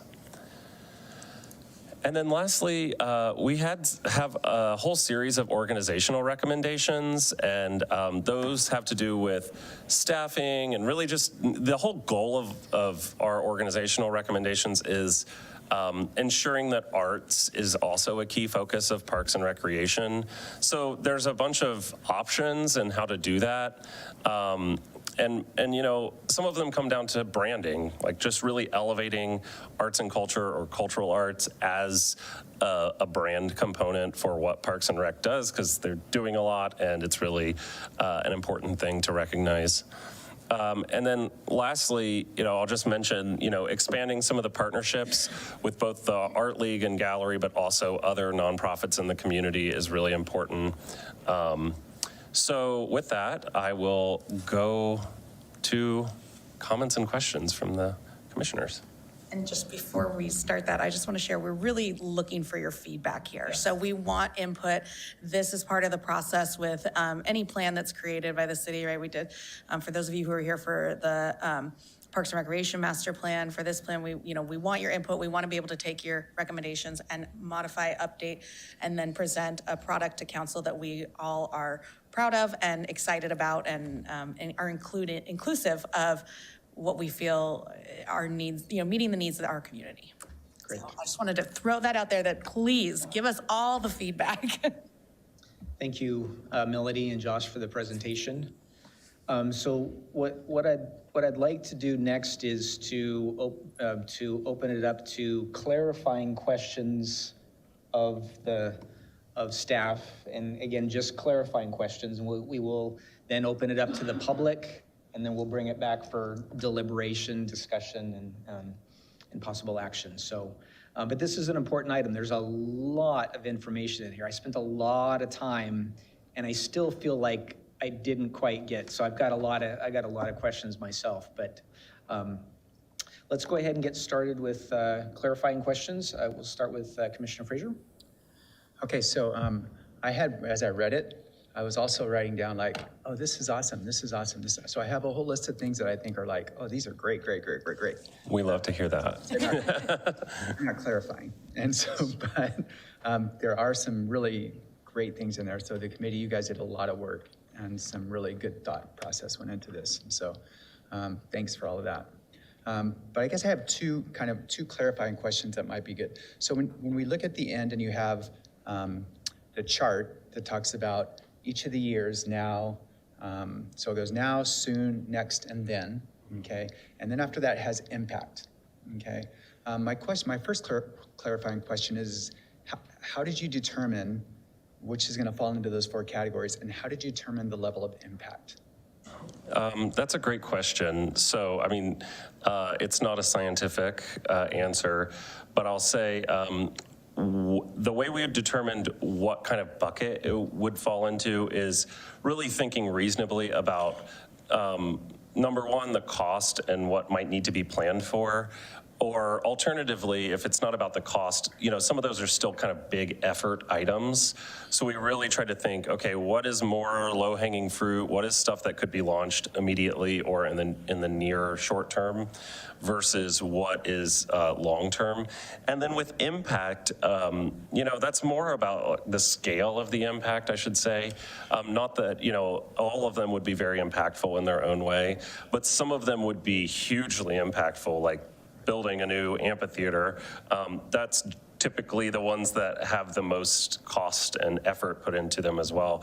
So that's really kind of the gauge. And again, it's not really a scientific thing. It's really our best analysis as folks who do this. But yeah, that's kind of how we came up with those. And so kind of an example of that too, that I was gonna ask, a little clarifying one is, so one that has a impact of 5 is staffing a visual and public art coordinator. I can totally see how that would be a 5. Okay? Yeah. Because that would be somebody dedicated to this endeavor who would be working in a positive way in all areas of Parks and Rec for that. But thinking about like the financial situation and stuff like that, what if that doesn't happen? Are there ways that a lot of these, because these are really good still, can be implemented maybe even without the support of like a full-time position? I mean, oh. That's me. Yeah. Well, I mean, but both Melody and Elizabeth are really working on various facets, all the events and things, but also VPAT and some of the other facilities. So it's not to say that things won't happen. It's just, you know, we could amplify the impact with, we're never going to argue against more staffing in terms of what we could accomplish with it. So I don't think that not having additional staff means we can't accomplish what we need. It's just that it makes it easier, and we want to make sure that commission, elected officials, everyone knows that we can't do everything. You know, existing staff can't do everything all the time. So we want to be clear that if we're growing a program to be something really big, particularly when it comes to implementing public art, which has a lot of project management functions to it, that's going to necessitate staff time. So Yeah, I can totally get that. And another thing, I am going to put like a little plug for this because this was a great idea too that you guys had, was this idea of a public art program update. And really the format that you have here in terms of these strategies and impact and stuff like that really lends it to that ability, the ability to do that and do it really, you know, targeted in a targeted manner and stuff like that. So, so I'll let somebody else talk now, but those are my first two. So, thanks. Thank you, Commissioner Frazier. Commissioner Bruman. Yeah, okay, you guys hit on the art gallery over there where the modulars at. I think originally we were doing some kind of art to that. Correct. So we do have a temporary mural that is going on that facility. So it's, yeah, as you mentioned, it's an old modular unit, and it's just in a state of disrepair. It's not worth repairing at this point. So we actually just finalized the contract so that artwork can go up in the very near future. And but in the going down the line, we know that building's not going to stay there. Now, is there a possibility that we might get another building to replace it? Sure, but that's dependent on a lot of factors. And so we also wanted to just kind of share this vision of here's another opportunity as well. Not to mention, we've really opened the doors for the McBride Center to say to the art gallery, if you ever want to bring anything into there, utilize those facilities. That's an opportunity, which is, you know, not as close as next door, but certainly, you know, close by. Yes, definitely. Secondly, utilizing those structures that are up by the playground, have you guys thought about utilizing that as an amphitheater, build off it to make it towards the grass, because there's already grass there? Definitely. We also just wanted to utilize some of the ambiance of the creek as well, and that's something that we've looked into in the past. It's can be pretty cost prohibitive, but this plan is also about the vision. We didn't want to let budget compromise our vision, and so, you know, we shoot for the stars, right? And that's really what we're going for here. And as we've seen, you know, with Play for All Park, with so many of our projects, we do end up kind of doing some valuation in there and having to kind of make adjustments as needed for that. But we want to still say, here's what we want. And if an opportunity and the funding presents itself, we've got a plan for it. Yeah, we want it all, right? We want it all, yes. Thank you. Thank you, Commissioner Bruman. Commissioner Kelsey. Thank you for that presentation. I mean, it was amazing. I'm still reading it. I think I'm going to read it again a couple more times.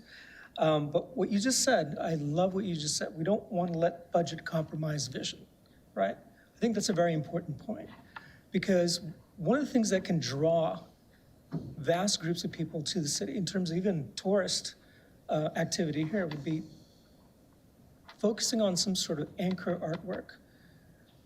Commissioner Oz mentioned his daughter being in Chicago, and there's an anchor artwork there called The Bean in Millennium Park, right? And it draws people from all around the world to that particular place. Wouldn't it be amazing to have something like that in Vacaville, right? An interactive artwork, something that, you know, people will say, hey, you gotta go to Vacaville, not just because of this, not just because of all the amazing artwork, and amazing programs and amazing activities that they have, but because of this beautiful sculpture. I think that'd be pretty incredible. The other thing, I used to live I used to live in Orange County.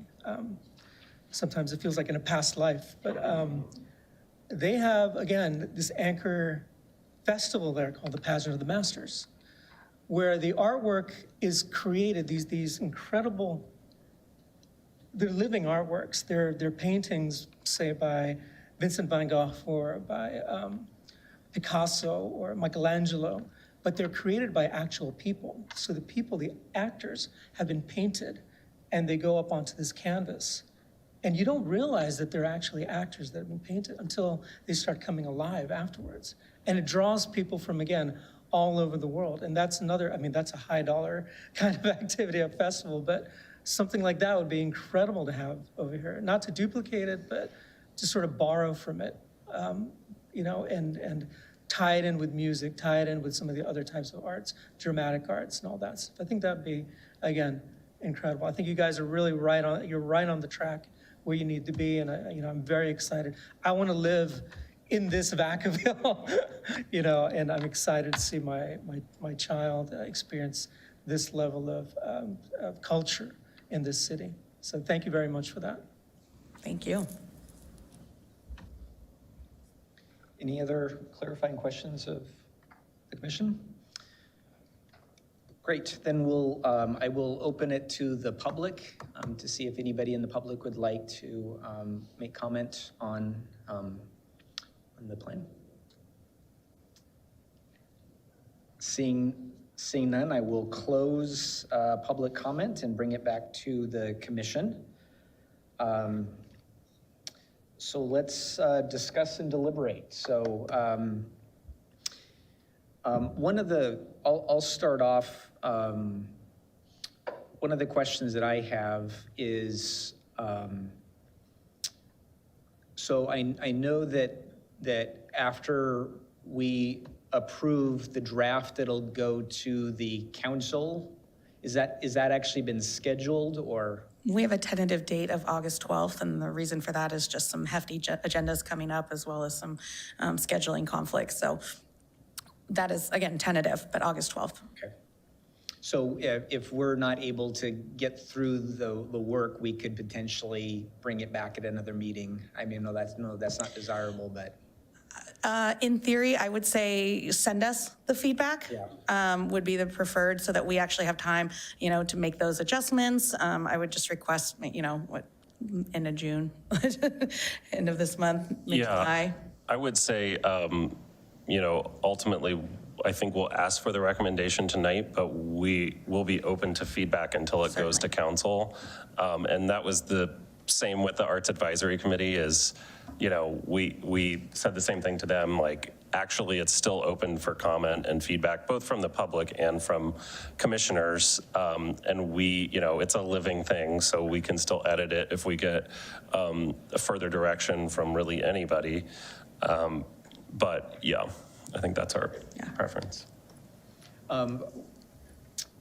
One of my, and again, I want to applaud your efforts. This is really a great vision. And Commissioner Kelsey had indicated this is the Vacaville he wants to live in. Me too. So great work. But I guess my question is, after the council adopts it, what's next?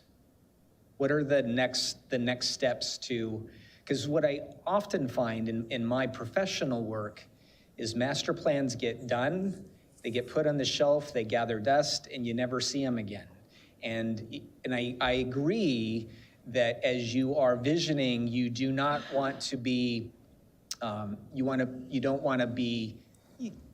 consider the budget but as you're going through, but you don't want to let it determine the actual plan.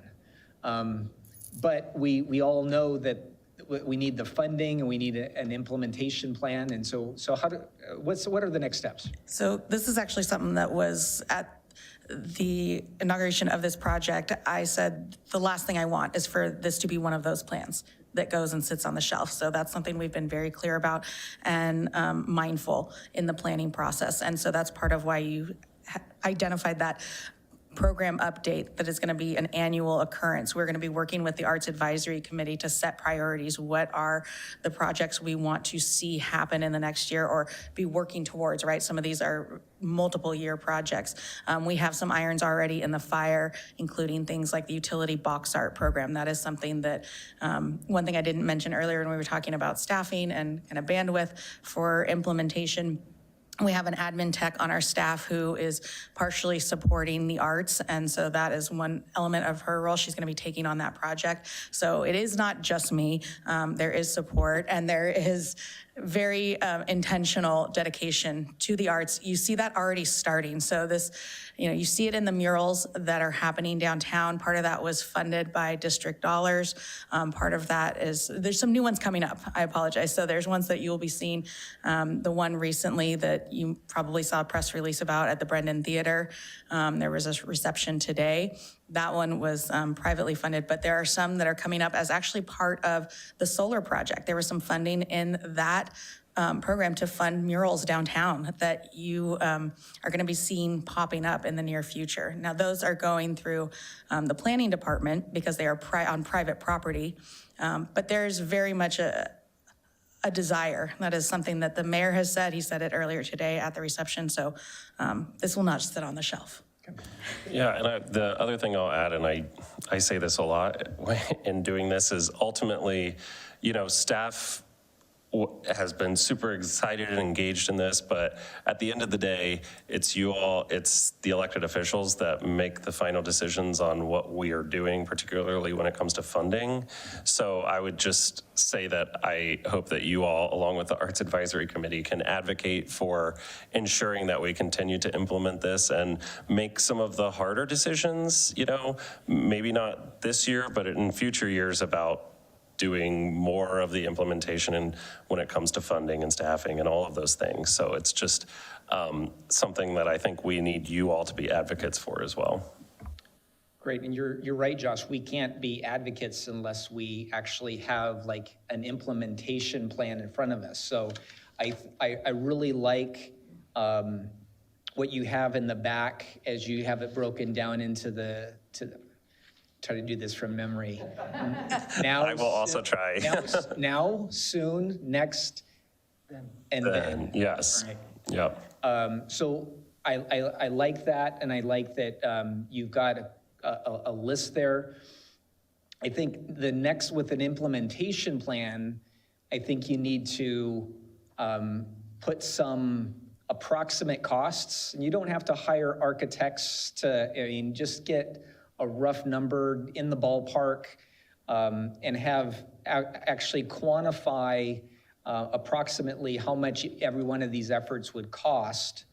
And then, let's see, and then, who's responsible. So, there might be departments or particular staff or organizations or other partners, who's responsible for that. And then try to pick some timing of when the project could be completed. Funding sources, what are the funding sources for, because we know that funding sources have some limitations that some of these projects might be allowable, some of them might not be allowable. And so what are the funding sources, approximately how much you can get from those funding sources, and then go through a process with the commission, the committee, the commission, and the council to prioritize those. But I would actually like to see, a list of what are the top 4 that we all agree are the priorities, how much they're going to cost, what's the shortfall in funding, where we're going to go get it, and then when we get to that point, as a commission, we can then go and advocate to the public and to the council for those items, and we're all focused. Because right now, if you take this back and you say, okay, let's start working on the master plan, it's like, well, where do you begin? So you need to take that implementation, prioritize it, and get to that point. And so I'm sure that's part of your plan. Exactly. Okay. Yes. And so when do you think that would come after adoption? So assuming that it's adopted by the council on August 12th, then we have our next Arts Advisory Committee meeting in October, second Wednesday of the month. And so that's when we would probably start getting to work. Okay. Good. Well, and there's already, I will say, some of the things are like already in progress that are more of the low-hanging fruit. So I think that's been the great part about, developing it and then seeing that, already, some of those already get put in like the The hopper. Multicultural Festival, we have artwork obviously slated for Trower Park. You all have heard about that. So that's, there are things in the works already. And with It's already not sitting on the shelf. With Sorry. that, I attended one of your presentations at the Arts Advisory Committee meeting, and if I recall correctly, there was overwhelming support for the Andrews Park Arts Plaza and path, and I think you highlighted it in your presentation, but I was surprised to see it in the 4 to 8 year window.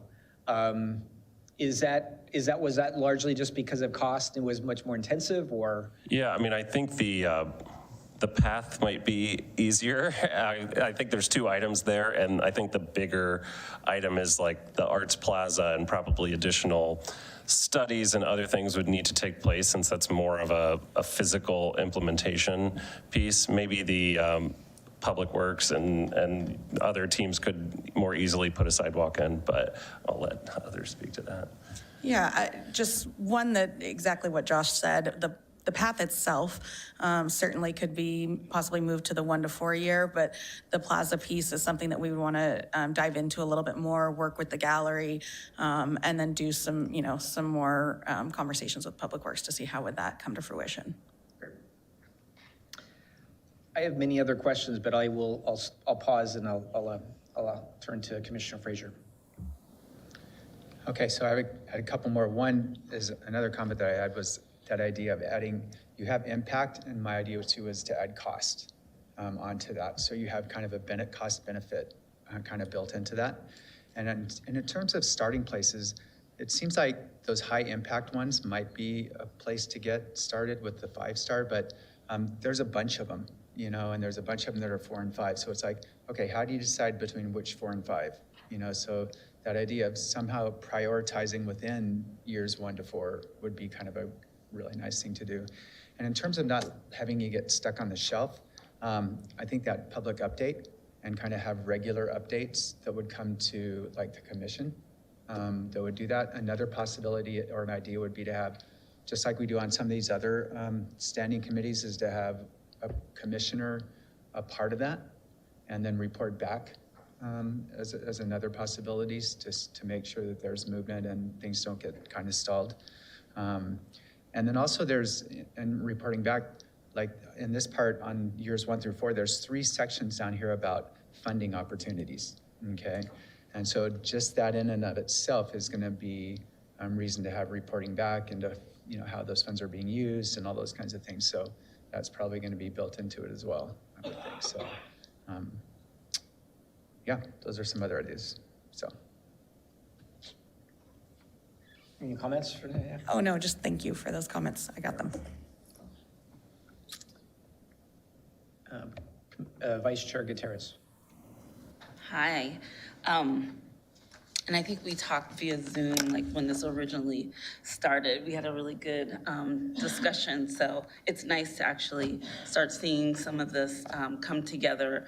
And thank you, the other commissioners talking about timeline and things like that. I heard a lot about inclusion was kind of weaved through here.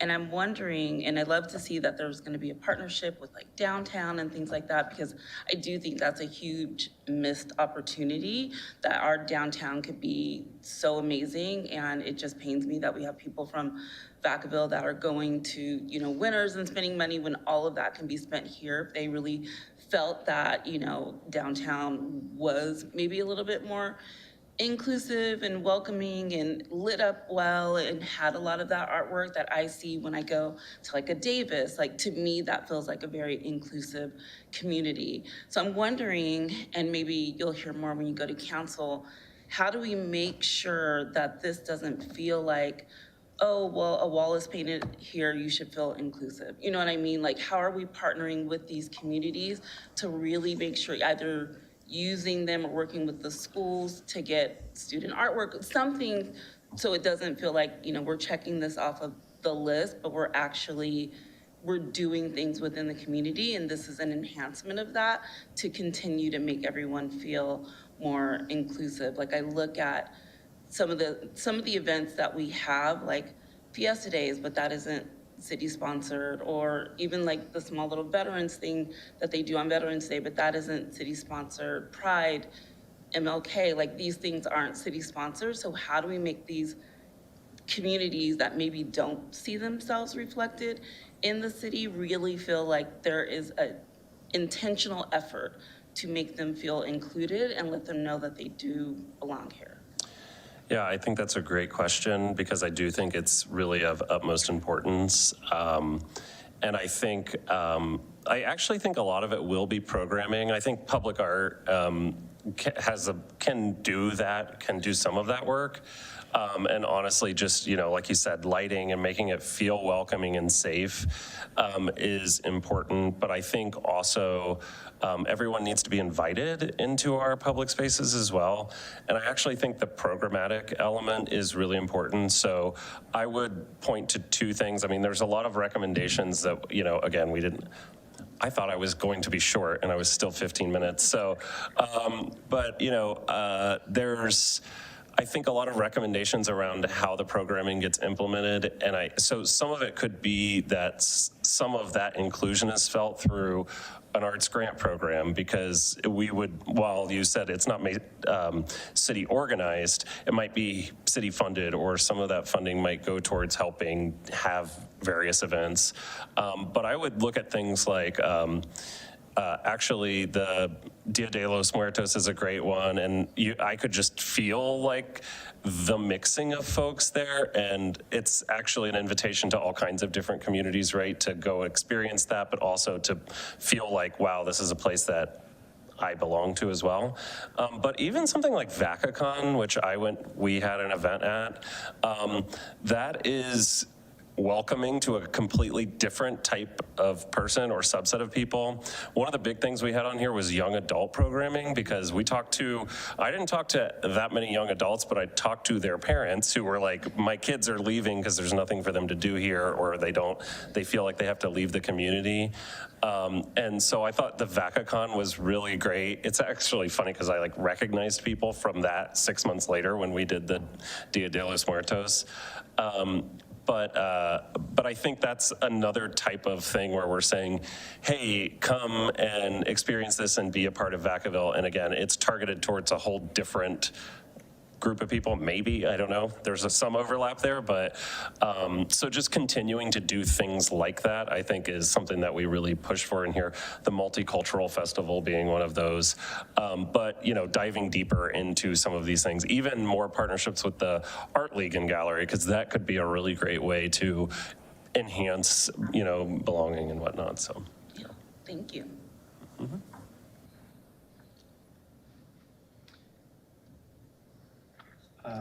Let's see, I had some other questions. I wanted to confirm that there might be like a policy gap. So private art is not, how is private art held? I think if I recall correctly, private art being proposed would go through the Community Development Department for approval? Correct. And so it doesn't follow these guidelines and standards and practices? There are some very specific guidelines and standards that are outlined in a mural policy for private. Okay. But if, for example, there was someone who wanted to donate a piece, we have a process for that to the city. If they wanted a private art on their property, I mean, if it's a business, then that would be something that would, again, go through community development. Okay. And I'll just say that's kind of typical across the country, that some places regulate differently a little bit, but for the most part, if people want to add art to their property, then they can do that. They don't have to follow our policies, but it's when it interacts with the city, either through being placed on public property or using public funds, that all of those come into play. Great. And so the funding from the capital improvement plan has been just hit or miss at the discretion of the council. And if I'm understanding you correctly, you're proposing, and I know this is common, like a 1% dedication to arts. Yes, that is our intent. and something that we're hoping to get funded in the future, so kind of that 1 to 4 year plan. And do you have any sense as to historically, has that been at 1% or woefully low? So if you go to 1%, are we increasing the budget by 50% or so, or you have a sense of that, or? Currently, it's kind of project by project. There isn't a set budget. We do have a public art trust fund where we can accept donations. We have a maintenance fund, which is pretty healthy. It grows over time, so we're able to roll that over. We get $5,000 annually put into that fund, and we use that to upkeep the current public art collection. So we are hopeful that with that 1%, we would be able to then grow a fund to, then utilize for future projects. Okay. And I know I think there was reference to a public art development impact fee that would be charged. If I recall correctly, that's not being considered as part of the update to the development impact fee programs right now, or do you know? Not currently, but we're hopeful that it would be a future update. And I want to clarify only that it's not, I think the way we've written it, it's not only for public art. It could be for cultural amenities or programming as well. So it's a little bit more broad than maybe your traditional public art impact fee. Not just visual, performing, et cetera. Yeah. But as Vacaville grows, and we all know it's growing, we should have development pay for their fair share to continue to grow our public art. Absolutely. Rather than putting that burden always on existing residents. Absolutely. Just a couple, just things I wanted to share. I really like just the overall broad vision of Vacaville being the center of arts and cultural opportunity in Solano County. I think that's perfect, and I think that should be our goal in many other respects as well. Let's see. The public, I saw a reference to a public art coordinator and then eventually a public art administrator. Is that just level of effort? What would be the difference between those two positions? So having an administrator who kind of is that overall overarching position versus a coordinator who's maybe more boots on the ground in the field, similar to how we have recreation coordinators, recreation supervisors, and managers. Okay. And then I took note of public art in every single park. If I recall correctly, we have 45 parks or so. That's quite a bit, but I think that's it's all about scale. Some of those might be a utility box, and some of them might be your, bean, okay, maybe not bean sculpture, but your more signature piece. So I think it's about having something. So it could be relatively small and easy to do. And really, that is something that's supported by our Park and Rec Master Plan. So to incorporate more art in our parks, we know that art draws people in, and we know that when we are drawing people into places, they are safer, and they make things feel more homey. You feel more comfortable. You feel like this is me, this is my community, this is something I identify with, and that's what we're looking to do with public art. And one of the things that I don't know that we really spoke to, but including the public in the public art process and what goes into future public art and design and what does it look like, and making sure that it is reflective of our community.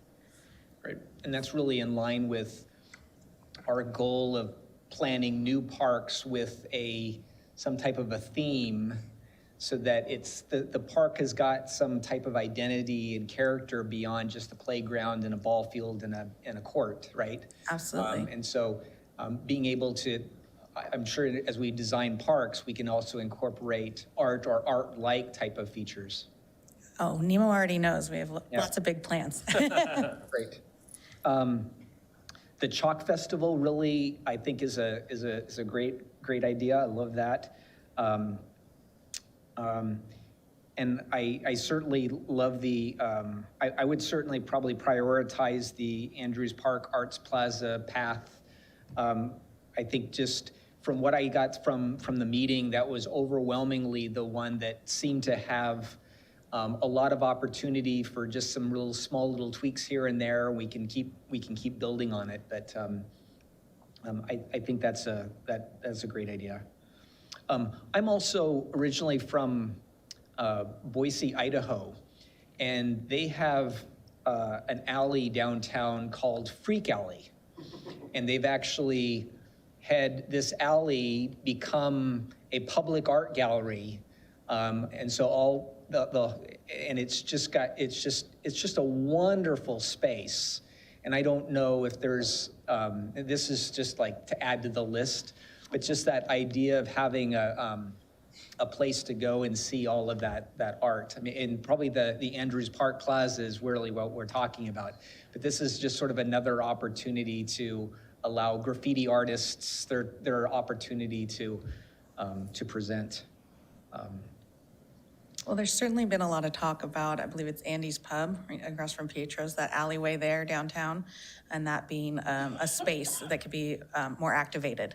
And a mural would certainly come into play with that, and there's lots of discussion. That's certainly an idea that we are open to and welcoming. And I will just also share on that note, turning our community centers into a bit more of a gallery space where there is open wall to be filled with, vibrancy and color and reflections of our community. Let's see.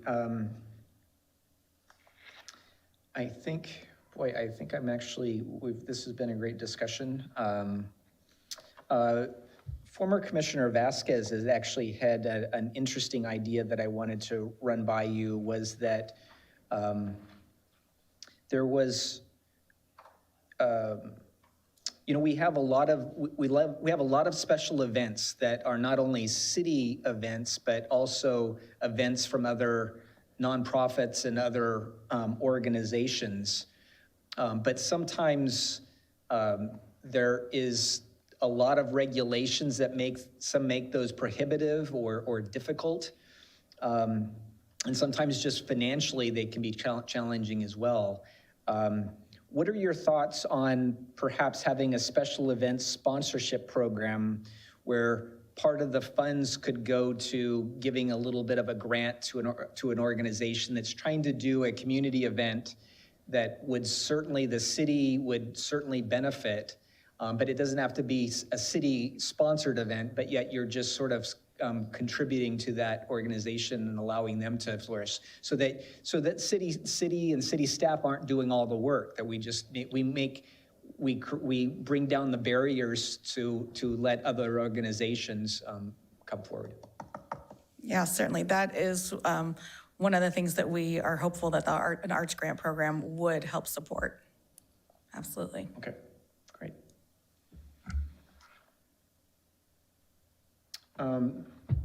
That's all I have now. Any other questions of the commission, or? Commissioner Oz, I want the discussion to continue, but there was one comment that was made earlier from Melody about taking comments after the meeting tonight. It's been a very robust discussion, and there's been a lot of wonderful feedback. So I think we'll be incorporating that into the staff report to the council.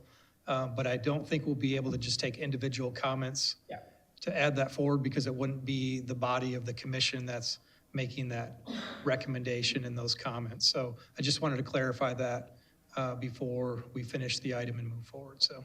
And not that I'm encouraging it, but I think the commission's certainly welcome to attend the council meeting and make their own comments on a particular item, to either put an exclamation point behind one item or raise a concern. Absolutely.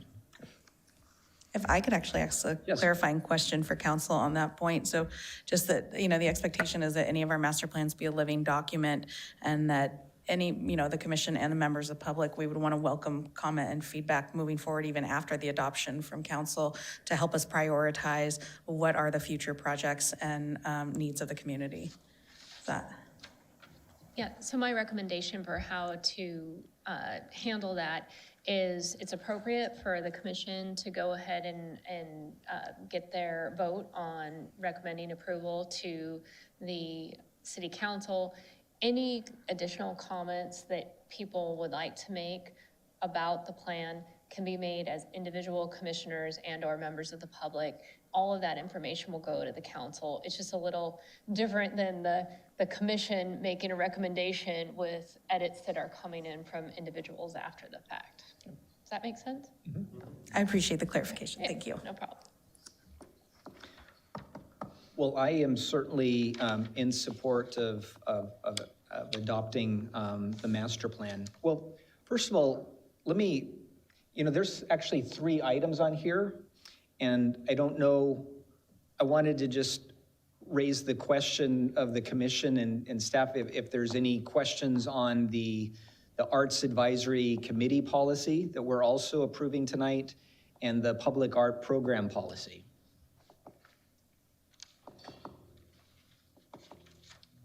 Because I think a lot of those to me seemed straightforward, but I just want to, okay, because we hadn't really talked about that today. Okay. Well, I'm in support of recommending all 3 to the council. The one thing that I would like to put an exclamation point on is the importance of the implementation plan, and not only drafting that plan. You don't have to draft a plan for the entire master plan, but just enough to highlight those priorities and what are the next steps and costs and what are the funding gaps and funding shortfalls, and put a plan together to move that forward. And then once you have that implementation plan, some accountability and transparency to bring it back to the Arts Advisory Committee and the commission and the council regularly to just keep reporting out on where we're at, where we're going next, so that it doesn't become a document that just sits on the shelf, as we all agree is not the desired. So, great. With that, is there a motion? That was your motion? No, I'll wait for the motion. I second. Oh, no one motion. Would you like the motion? So, just, Motion to adopt the plan? But it's right there, yeah, on the screen there. On your left, right there. Yep. That's great. No. No, that you're gonna motion that the park. Okay. There you go. By simple motion, I recommend that the Parks and Recreation Commission recommend that the City Council adopt the draft Arts and Cultural Master Plan, revised Arts Advisory Committee policy, and new public art program policy. Great. Thank you, Commissioner Kelsey. Is there a second? I'll second. Great. So we have a motion by Commissioner Kelsey and a second by Commissioner Frazier to recommend to the council to adopt the Arts and Cultural Master Plan, revise the Arts and Advisory Committee policy, and the new public art program policy. So with that, do we need a roll call vote, or would that be appropriate? Let's do a roll call. Commissioner Gollinger? Yes. Commissioner Berman? Yes. Commissioner Frazier? Yes. Commissioner Kelsey? Yes. Vice Chair Gutierrez? Yes. Chair Oz? Yes. Great. Well, thank you again. Thank you all so much. This was great. This is just the beginning of the conversation, not the I end. can't wait to see it right. move forward. Good. Before we move on, I want to just check in with the commission and the staff to see if anybody would like to take a short break, or are we able to just keep moving through? Break. Okay, so we will take a brief 5-minute break and reconvene at 8:23, I'll say. Great.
We will now return from recess and resume the meeting. Let the record reflect the commission is back in session at 8:24 p.m.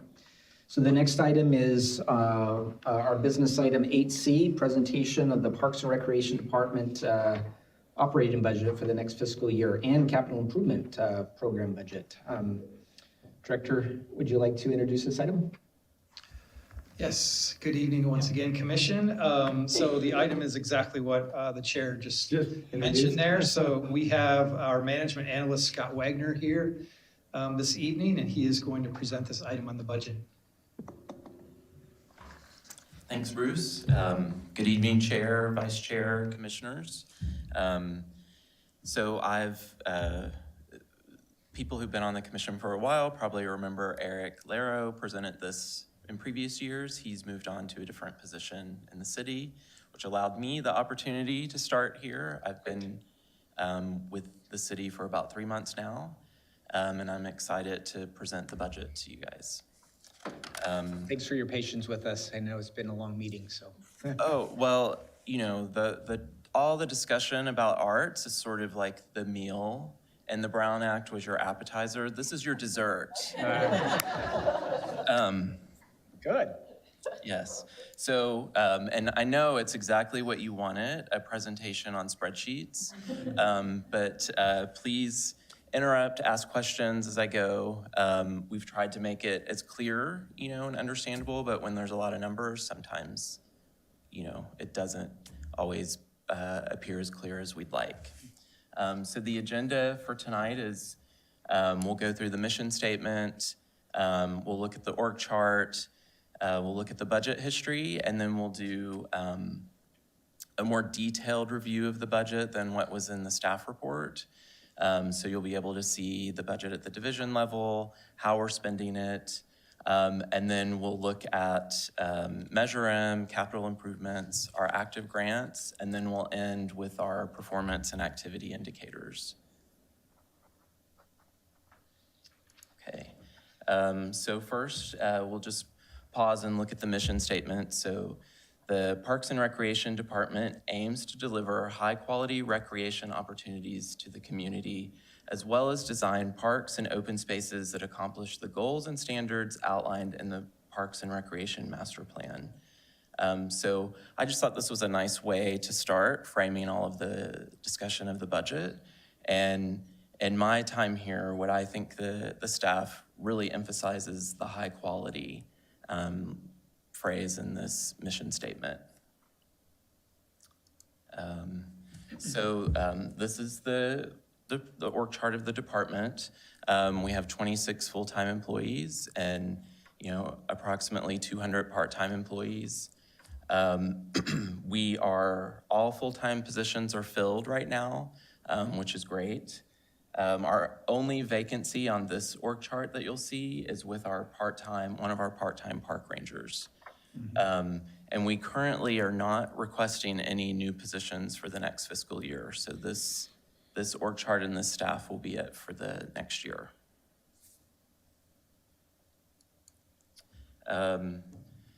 So now we'll jump in and we'll take a look at the department budget history. So our expenses are funded really from 3 different funds: the general fund, Measure M, and Lagoon Valley Gate proceeds. Our expenses, our projected or proposed expenses for the year in total will be $11.2 million. This is a 2.7% increase from this fiscal year, and our revenues are projected to be 5.1 million, which is right in line with what they are expected to be this year. That means we have a 48% cost recovery, which means, about half of our budget we fund ourselves. So the city only subsidizes about half of our budget. I think you've heard in past meetings about the $11 million deficit citywide. So when we put together this budget, we did include about $240,000 in cost reductions. Though the way that those cost reductions break out is listed below. So we've talked about we're reducing the number of city-sponsored shows at VPAT. So that was our biggest source of the reduction. I think Kristen was here at your last meeting talking about cultural arts. We ended up losing a music instructor who had built up a very robust program over the years. She left the city and I think retired. So the staff has been able to sort of spot fill some of her classes, but not really build out the robust music program that she had. So that, with losing her, that sort of opportunistically gave us another $51,000 that we could reduce the budget by. And then we did about $34,000 in part-time staff reductions. This is things like reducing front counter hours at the community centers, reducing some of the staff that works on marketing and does things like that. And then finally, we reduced about $30,000 in general supplies, and this is where the staff has been really creative at figuring out how to reuse things, how to really make those supply dollars stretch and sort of help us meet that goal of the $240,000 reduction. This budget has been the city council's had 2 budget study sessions already, and they have their 3rd one next week. The budget that we've turned in has been what's feeding what the finance team talks about. And then on June 24th at the council meeting is when our budget, along with everyone else's, will be presented and hopefully approved by city council. So now let's go in and look at a little bit more detail. So this first cut is taking all of our expenses that come from the general fund and showing you how we spend them. So our biggest breakout is in full-time salary and benefits with 36% of our budget, and part-time salaries are 24%. So about 60% total of our budget is on paying for our, approximately 226 staff members. And then 24% is in service and supplies, and finally 16% is in indirect cost. And indirect costs are things like utilities, bank fees, just really things we have to pay to run the programs. So this breaks it out instead of by where we spend it. So we divide all of our divisions and programs up into these 4 areas. The first is administration, and that's about 29% of our budget. The second, the next 3 sort of get into the programs that face the community. So pay to play is the largest at 34%. Facilities is 29% of our budget, and community well-being is 8%. And then I have a slide that breaks out more details on all of these, so we can see what makes up each of these groups. And then finally, this is the split out of our revenue. We're expecting to get almost 5.1 million next year, with pay to play making up the largest, which you probably would expect given the name, at 73% of our revenue. Facilities are 21%, and community well-being is 6%.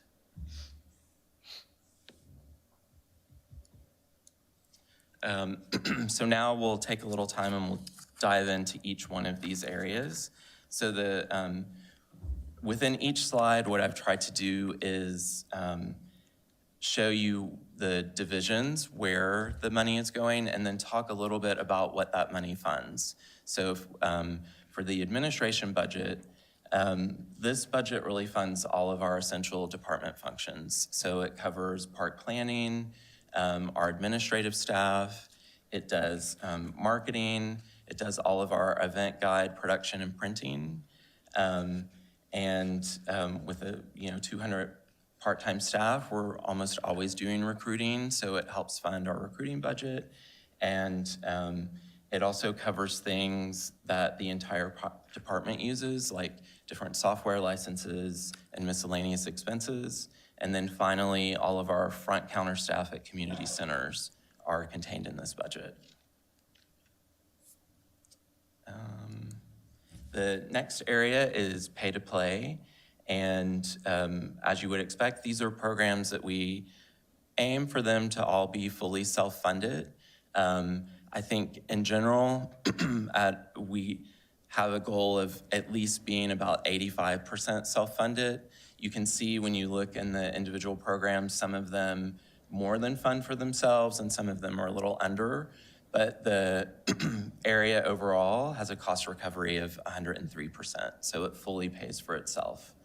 I think most of these programs are self-explanatory for what they are, like adult sports and aquatics and gymnastics, but I did call out a few programs that I think may not be as obvious. So our youth services includes all of our TGIF programs, which are before and after school daycare, all of our summer camps, Lego classes, and parents' night out. Our early childhood is focused on preschool and also summer camps. So this is really programs for the children 5 and under. The special interest area, which I think Simi was here a couple meetings ago and maybe talked a little bit about this, but this includes cooking classes and a lot of technology-focused classes that young people will take and teenagers will take. And then finally, cultural arts includes art, ballet and dance, singing, and then they're also researching, I think, 3 new programs to offer next year in that area. The next area is our facilities budget. So you can see all our facilities listed there. And these budgets really are focused on doing the day-to-day operations of keeping the buildings running. If you look at something like the aquatic center, we had aquatics on the previous screen, which would include all of the swim lessons and open swim and swim summer camps. But here you can also see the Graham Aquatic Facility, and that's really focused on just keeping the facility running and paying the utility bills and things like that. There are a few areas where it does more than just the day-to-day running of the facilities. So that's things like at Georgie Duke, we have a pretty robust boxing program that includes an annual tournament. We also have basketball and badminton drop-in there. And then at Ulatis, we'll have the spring bridal fair, so it's included in this budget. And then of course, any pool rentals at the aquatic facility. One thing that I would just point out that's been historically challenging with this area is, I think many years ago, the cost recovery goal was for this area was to be around 50%, but it's been very hard to maintain that, particularly with inflation. And we all know like PG&E costs are going up and have gone up quite a bit in the last 3 or 4 years. And so it's brought the cost recovery down. But one of the things that's been happening this year is almost all of the facilities are going to hit their revenue goal and exceed it by at least 15%. And so that's really helping us bring inch this cost recovery back up. I think it got as low as 32 or 33%, so we're slowly bringing it back up. And that's good to see. And I think it also shows that there's just a lot of high demand in the community for using our facilities. And then finally, we have our community well-being programs. And these are sort of run very similar to the pay-to-play programs, except these are viewed more as being good for the community. So their cost recovery rate is 33%. So we do view it as being okay to subsidize these programs because they do community good. There's a few things that I would point out. The Teens program includes Vacacon, and we've talked a lot about Vacacon in past meetings. It is where most of the revenue for the Teens program comes from, and it more than covers the cost of running it, and it helps subsidize some other programs in teens, like our teen advisory group. Both Adaptive Rec and Active Aging do have membership programs going within them, and what they allow the community to do is join the membership program and attend different classes or programs at sort of a more economical rate. And then special events are a lot of programs that are free or very low cost, like Creek Walk. And then it also includes our major concert next year. And then that's sort of it for the general fund area. Now we'll look at Measure M. So this has been what we've proposed for funding for the past 3 or 4 years now. The first is we have a recreation scholarship program. We want to continue to fund it. It's been funded at $150,000 for the last 3 years. So we're hoping to continue that. We also have funded 4 full-time employees out of this budget. So we have someone who works on marketing, we have someone in park planning, we have a recreation supervisor, and then a facility maintenance coordinator that come out of this budget. And then finally, it also funds all the services, supplies, and staff for Merriman on Main.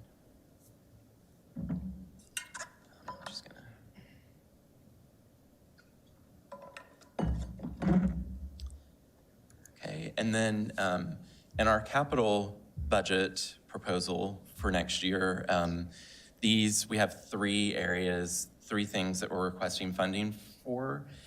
This year, they're all coming from impact fees. And I think you guys are probably aware that when we collect the impact fee from the developers, that money usually stays in the neighborhood for the park that it's being developed for. And so that's really the case for most of this budget this year that we're requesting. So there's almost $1.2 million for Owl Park, almost $1.9 million for Unity Meadows, and then $365,000 for Owl Patch Park Phase 2. The projects that are expected to be under construction are the 4 that are listed below. Centennial Bike Park, Sierra Vista Neighborhood Park, Alamo Creek Neighborhood Park, and Trower Neighborhood Park. Most of these have started this year and will continue into next year. You might be wondering, why aren't we requesting budget for those? And it's because the budget for those came in previous years. So we're just not requesting any additional budget for them for next year. And then I just want to recap or let you guys know, in case you don't know, the 3 active grants that we have that we're working on right now. The first is our Wilderness 101. So this funds our Camp Adobe program, and runs in the summer. It's been active for, I think, 2 or 3 years. We probably will exhaust all of the funds next year, so we'll probably be winding down this grant.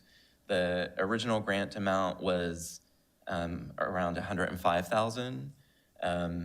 We have already allocated or already used about $60,000 of it, so there's about $42,000 left. Then we have another Habitat Conservation Fund grant for our Pina Adobe Historic Pond area. This was a grant for $100,000 to work on the pond. We haven't begun work on this project yet. I think we got the grant maybe a year or two ago. And I think the plan is to start work on it. I think Nemo would know better, but I think it's still somewhere out in the future. And then finally, we have our digital literacy grant. I'm sure you may have seen that sort of promoted on our city website. You may have also seen it. I think we've taken out some ads for it. This grant was for a little over $111,000, and it's really focused on giving digital training to our 50+ population. And I think the program is starting later this month or early next month. And I think the team's been very excited about that one. And then finally, sort of the last thing we'll talk about is one of the new things that the city is doing is each department is putting together performance and activity indicators to have for the next fiscal year. So if you ever read the large budget packet that's put on the city website, this will be included in there. And these are really some of our goals or metrics that we have that sort of span the whole department. The first 4 are really focused on one of the city's strategic goals of protecting Vacaville's quality of life. And they really focus mostly on like the programs we offer, the number of participants, how often people are renting our facilities. One thing I did want to point out about the performance measure number 4 is you can see that our VPAT, the number of days booked, and even though we have reduced the number of city-sponsored shows, we're still growing the number of days that the theater is used, and that's because particularly in the fiscal year 23-24, you can see there was a big jump, and then again from in this year in fiscal 24-25. And what's happening is the community, there's just a lot of organic demand to use that theater. And so we really don't need to sponsor as many shows to use that theater because people within the community want to use it. And then finally, our last measure is related to our scholarship. And this ties to our citywide strategic goal of promoting community engagement and increased equity and inclusion. And so we've kept the scholarship dollar amount steady at around $150,000. And what this allows us to do is it supports over 200 kids and gives them the opportunity to enroll in our recreation programs and really take advantage of the services that we offer. And that is it. Thank you so much, Scott. Any questions for Scott from the commission? Start off with Commissioner Frazier. Yes, Scott, thanks. It's a lot of good details. I did have a question, like on the handout that we received that I read before, it talked about the proposed budget as being 10.2 and the proposed revenue is 4.9, but then it said below the regular numbers that you had where the amount that's being requested is 11.2 and 5.1? Yes. So how come there was a difference there? Is that just? So the 10.2 and the 4.9 are just what's coming from the general fund. Okay. But we have 2 other funds available, Measure M and our Lagoon Valley Gate proceeds. And so if you add those 2 other funds in, that's what gets you the the larger other numbers. departments. Okay, thanks. Yeah, I know it's, I probably like didn't, get it, but. yeah, I know it's confusing because there's all these different funds, and it's something I've had to learn as I've started the job, is just keeping track of what people mean when they talk about it and stuff. Yeah, thanks. Commissioner Gollinger. Hi. Hello. Thanks. Great report. Really good. I only have a couple of questions.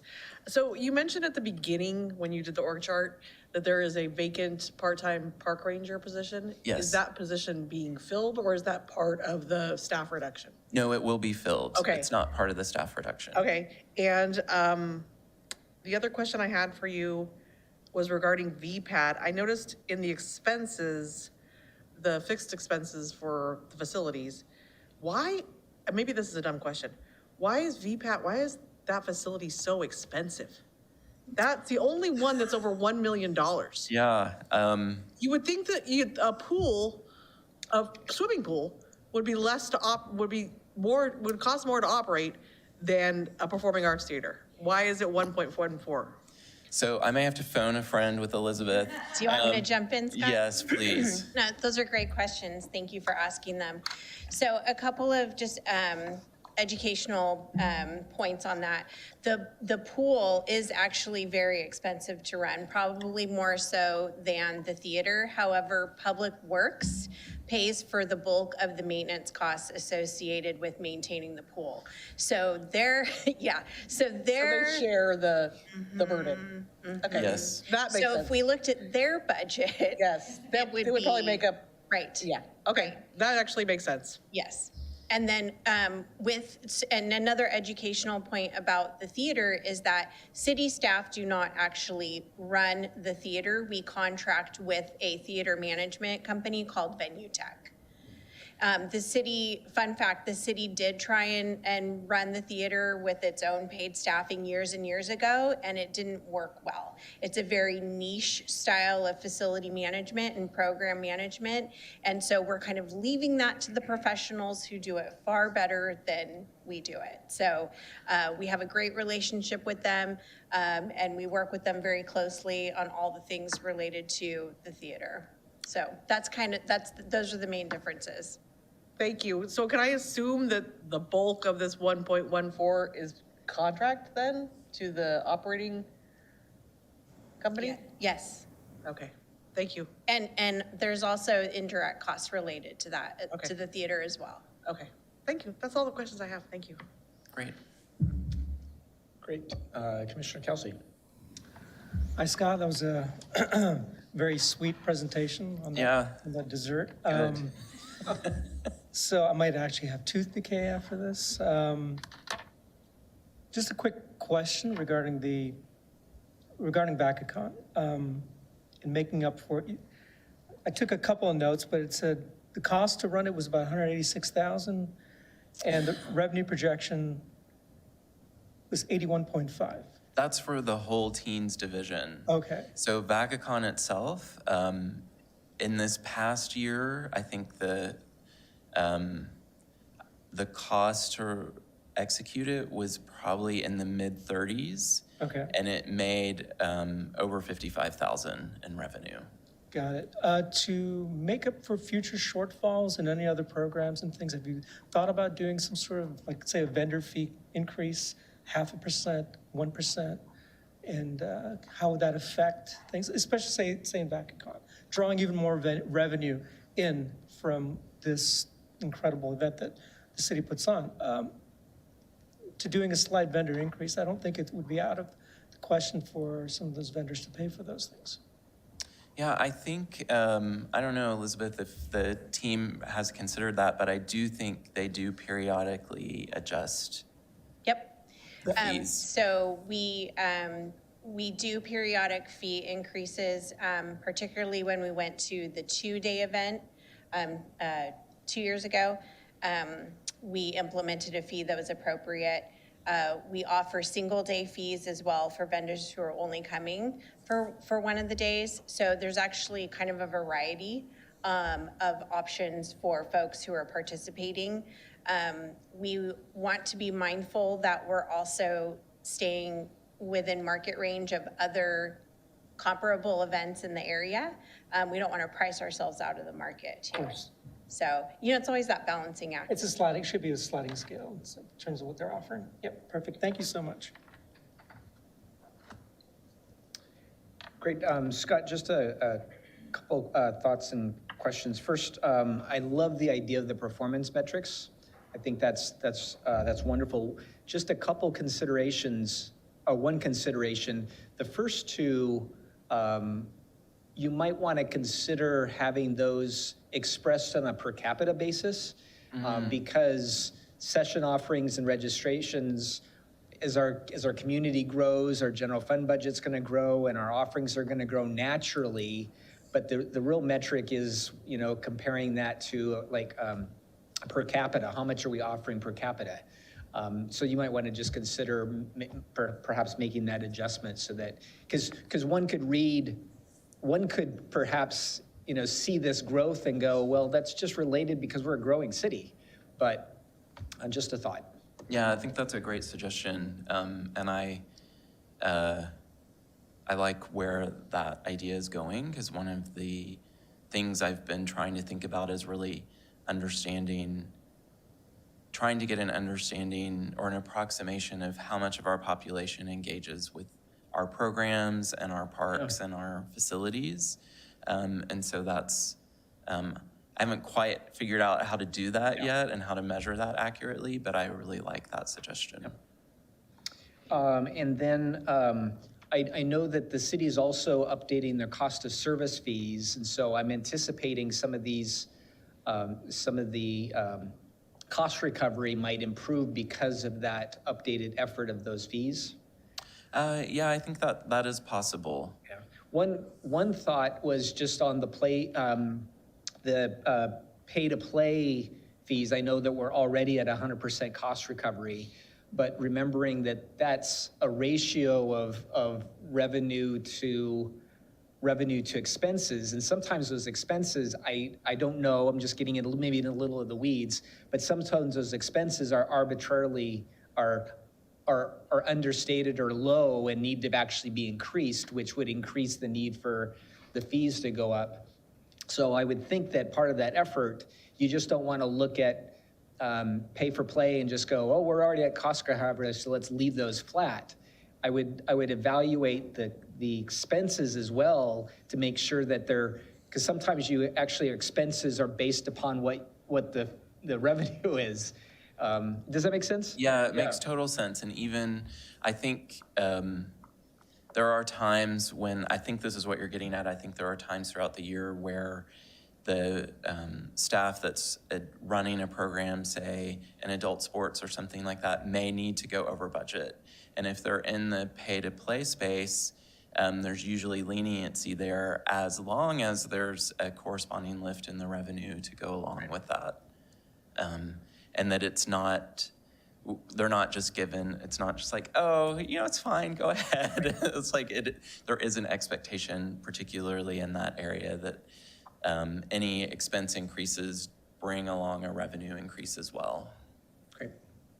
And then just lastly, I actually participated in the first study session with the council, and I wanted to compliment our former city manager on how he actually led that effort, because he'd identified that we had $11 million deficit, and he went through a really great process of listing out all of the revenue enhancement opportunities and all the potential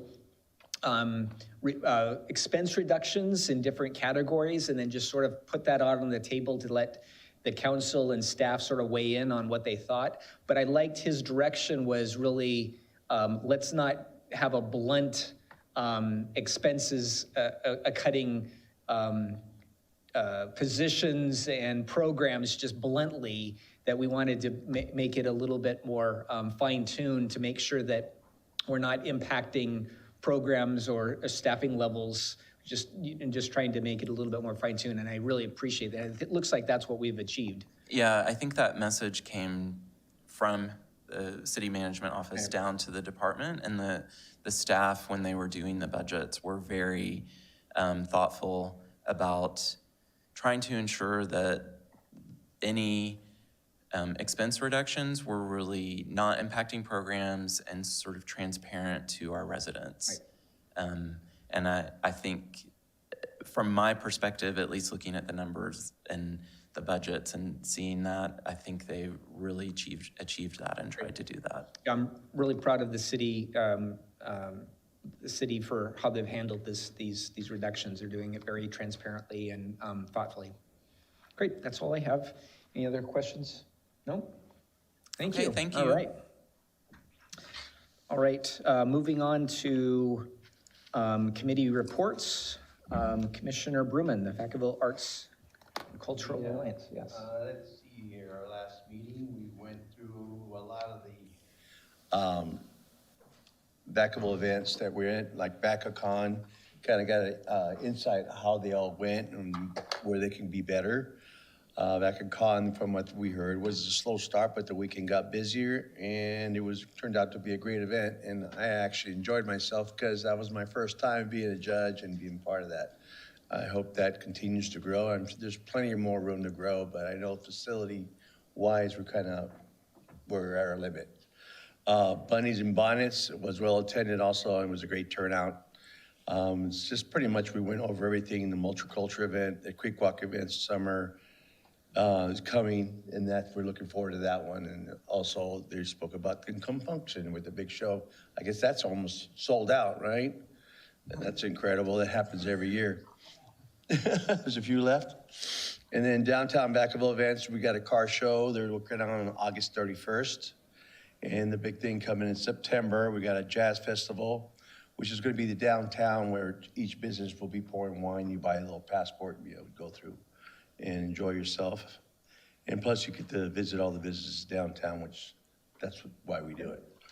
And then they're working on a regular weekly motor and car meet up on a Wednesday and Thursday night, sort of like take your car out of the garage and go show off and hang out with the boys and the ladies. The other thing that's going on that they were trying to, just to give a shout out to Joyful Arts Center, that they do so much out there, and they have so many things coming up. And again, partnerships are so great that this group has really come together, and there's so many of them. I got there 10 minutes late. I thought I missed the whole meeting. They went through the whole freaking script. I was like, wow, you guys are fast. I can't be late at those meetings anymore, but we got a lot going on. And then even VPAT, they have one heck of a schedule going on right now. A lot of tribute bands, and a lot of symphonies, and I mean, it's a lot going on. And it's like one of these, probably not my tenure, but it's like, we'll probably have a nice recreational facility to where we can have all those things happening, right? But the other thing, I went to another event with the Solano Land Trust. They're celebrating their ribbon cutting for the 40th year in business. But I also ran into our Vacaville Museum, Clara Dawson, our new executive director there. And she wanted me to promote a little art exhibit that they're having from June 14th to November 15th, The Art of Death. She goes, it's not a scary thing. It's just a dark type of art that's out there. And she invites everybody. It's open and free to the public. And then also today I was with staff at the reception also with Director Molnar. And at Brennan Theaters, it was really pretty cool. I didn't even know that was happening.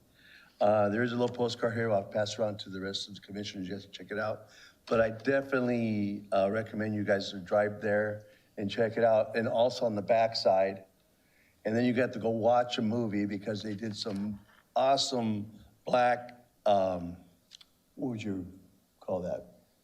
Give me a little. Kind of black light painting, so it really, illuminates everything. It's very pops and it shows off the glass. I mean, it's really cool. But yeah, I mean, I got to meet the actual, what was his name? Mr. David Cho, which is the artist that did that.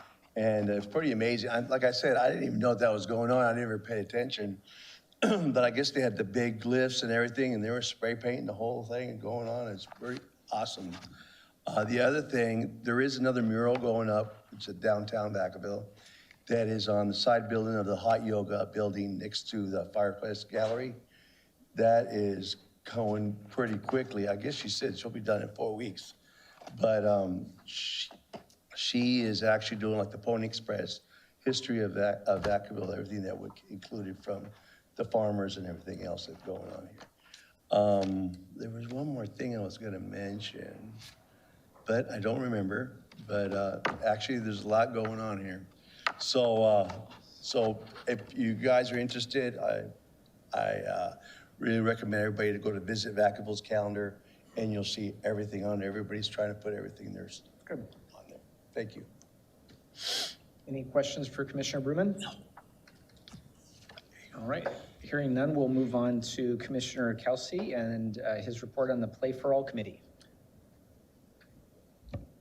I have nothing to report. I think Tom Filippi handled it pretty well in terms of the updates to the park and what's happening. I'm still getting my feet wet with that committee, so I think we're gonna wait for the next meeting, and then I'll have something more to report. Great, thanks. Wonderful.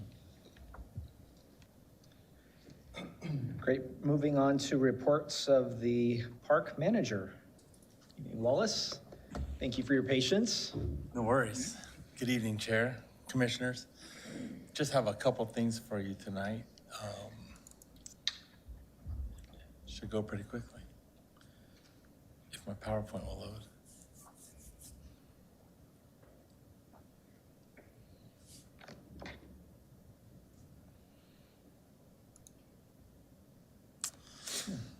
So we just have a couple of project updates to share with you tonight. The first is the replacement of the split rail fencing at Hume Grove.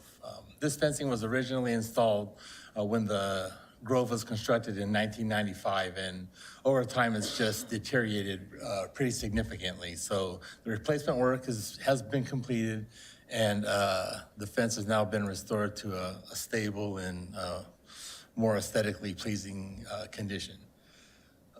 Also, second project we'd like to talk about is with the recent maintenance of the work on our playgrounds. We put in new engineered wood fiber at many of our playgrounds to just to refurbish them, make the softer landing areas, and to help reduce the risk of injury. And with the new surfacing or the new fiber, it just helps us to comply with the ADA accessibility standards. And that's all I have for you tonight. Questions or comments? Thank you, Wallace. Any questions? I got a question. All right. It's not to anything we just went over, but just regarding the bridge going into Andrews Park, is there any plan of renovating that bridge anytime soon? Because it's big chunks of it missing in certain areas. So I am not in charge of the bridge, any bridge work that would be done out there. Close to the park. Yeah, but I think if you would email us at Public Works Maintenance, that you could probably get some answers to that. Okay, appreciate it. No worries. Great, thank you, Wallace. All right, moving on to reports to the park planner. Evening, Nemo.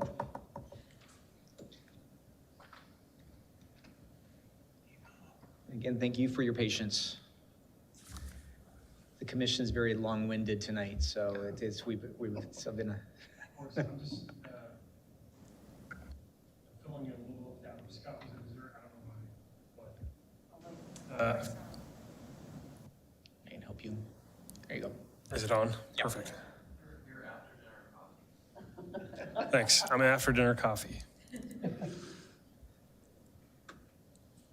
I've also got a brief update for you with just some developments that hadn't occurred before last meeting.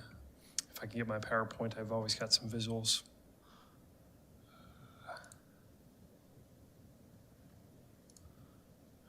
So I've talked about this before, but we actually have some movement for Centennial Bike Park. Construction began on May 16th with the first loads of dirt being brought from two different sources, one in Fairfield, one in Vacaville. Again, this is a 5 to 7 year project. CEQA limits the amount of dirt that we can move there annually. This is some of the dirt that was brought in last week. I think they're out there today. This is Cordero's Phase 2 construction, which has been completed except for the backstop that was received on site was the wrong one, and so they had to reorder. So that portion of the park will remain closed off for the next few weeks while that's installed, but other portions will come down and the park will be available to the public imminently. We don't know when exactly, but they said within a few weeks. And this is the final update, and I was able to connect with Joan on this. But this is Magnolia Park Phase 2. It's a turnkey park that's being built by the developer. It is actually complete, but the contractor is within their 90-day maintenance period, and so they're projected to keep the park closed until mid-August, which is what I relayed to Joan. Yeah, that completes my presentation tonight. Great. Thank you, Nemo. Any questions? Great, thank you. Sorry. Oh, nope, go. Sorry, nope. Please, Commissioner Bollinger.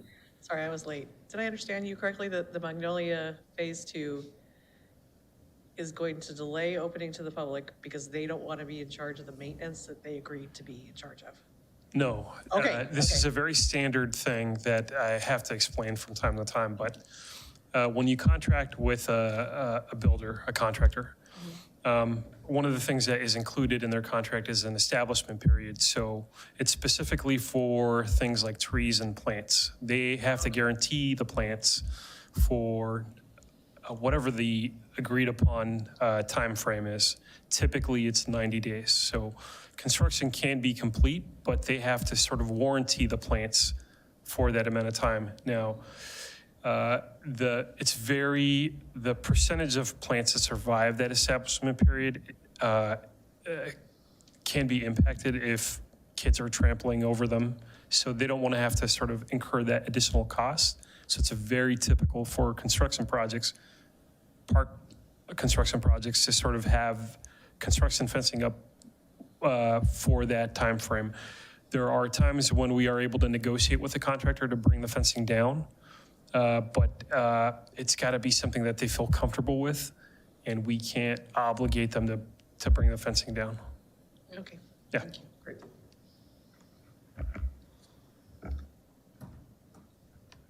Thank you. All right. All right. Thank you, Nemo. Let's see, moving on to item 12, which is reports of the recreation manager. Good evening, Elizabeth. Thank you, Chair Oz. Nima, are you going to drive for me tonight? Oh, Tracy. I don't know what's going on. I was going to try, but sorry. All right. We'll have a changing of the guard.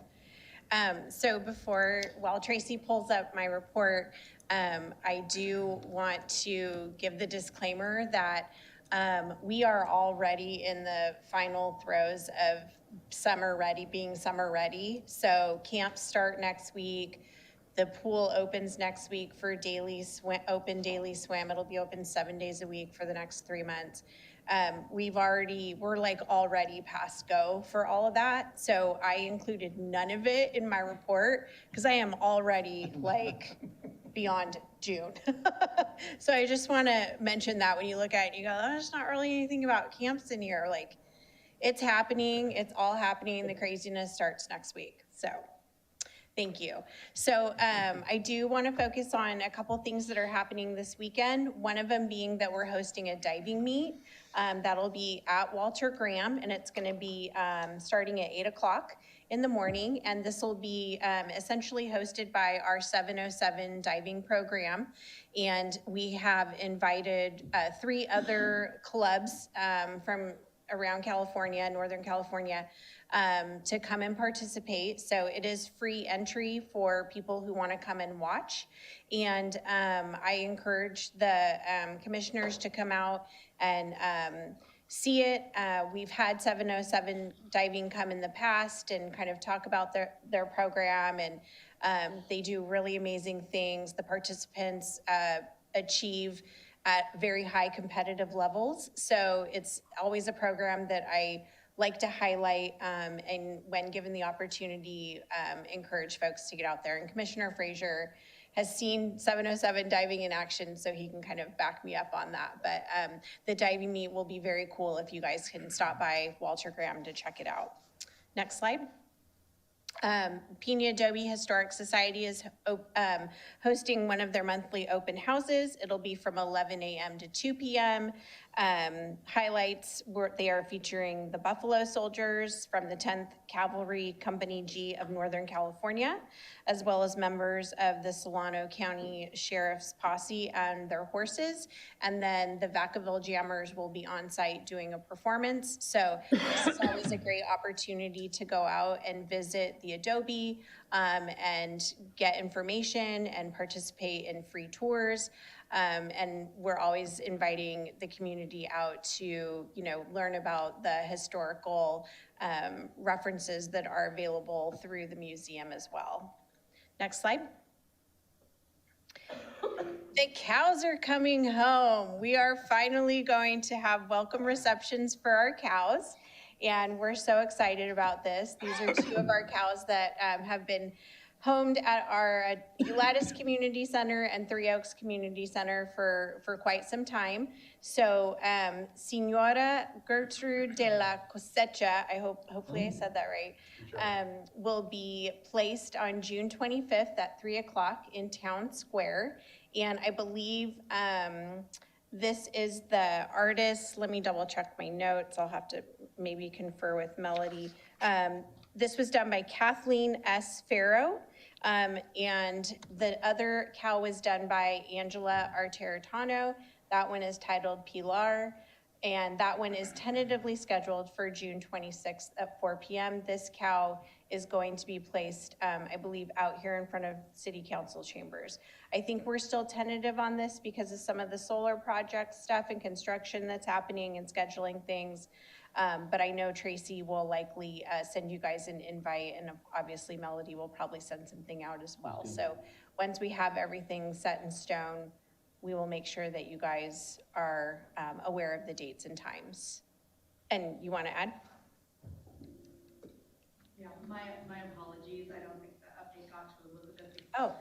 So both of these dates are actually pushed back already. Oh, thank you. I know. So my apologies on that.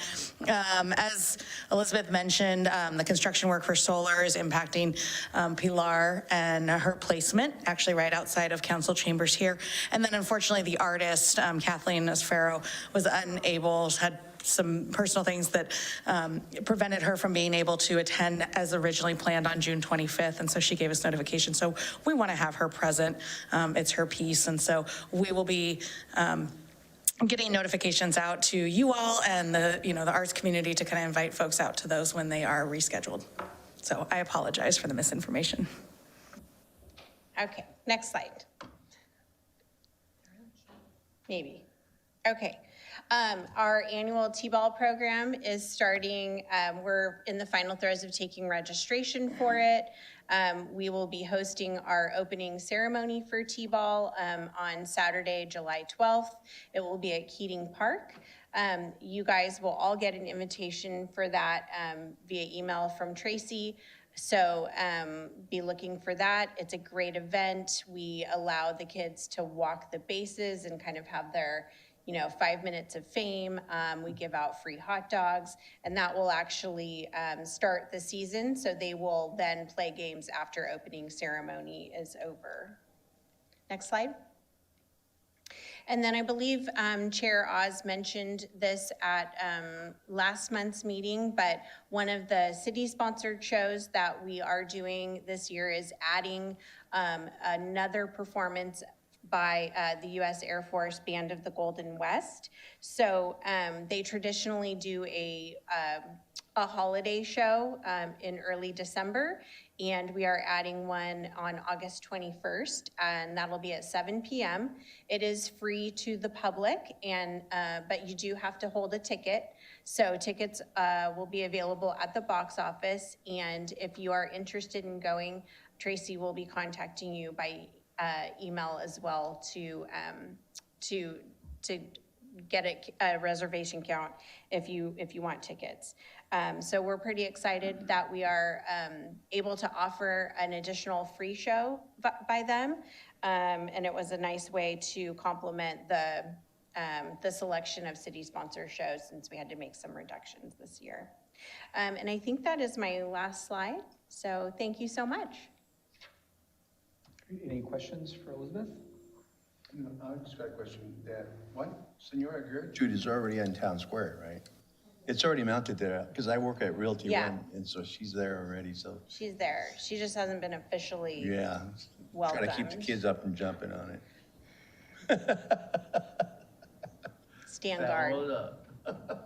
Elizabeth, I just wanted to say thank you for those invitations that you send out. And I want to encourage you to do that, do it even more, because it's challenging. I mean, I've actually got 4 or 5 events that I'd like to consider attending, and I'm writing down dates and times. It's helpful if you can just take an extra minute, just blast through the Absolutely. commission that, hey, this event's happening, and we can get it on our calendar and hopefully attend, so.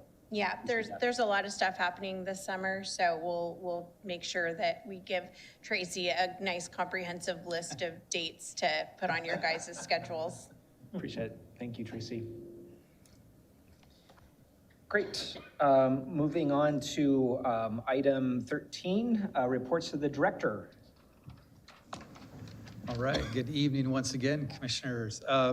Just a few items tonight to update you on. I think I mentioned at the last meeting a little bit about our development impact fee process that is happening right now with several departments, including Public Works and Community Development, Parks and Rec, Finance.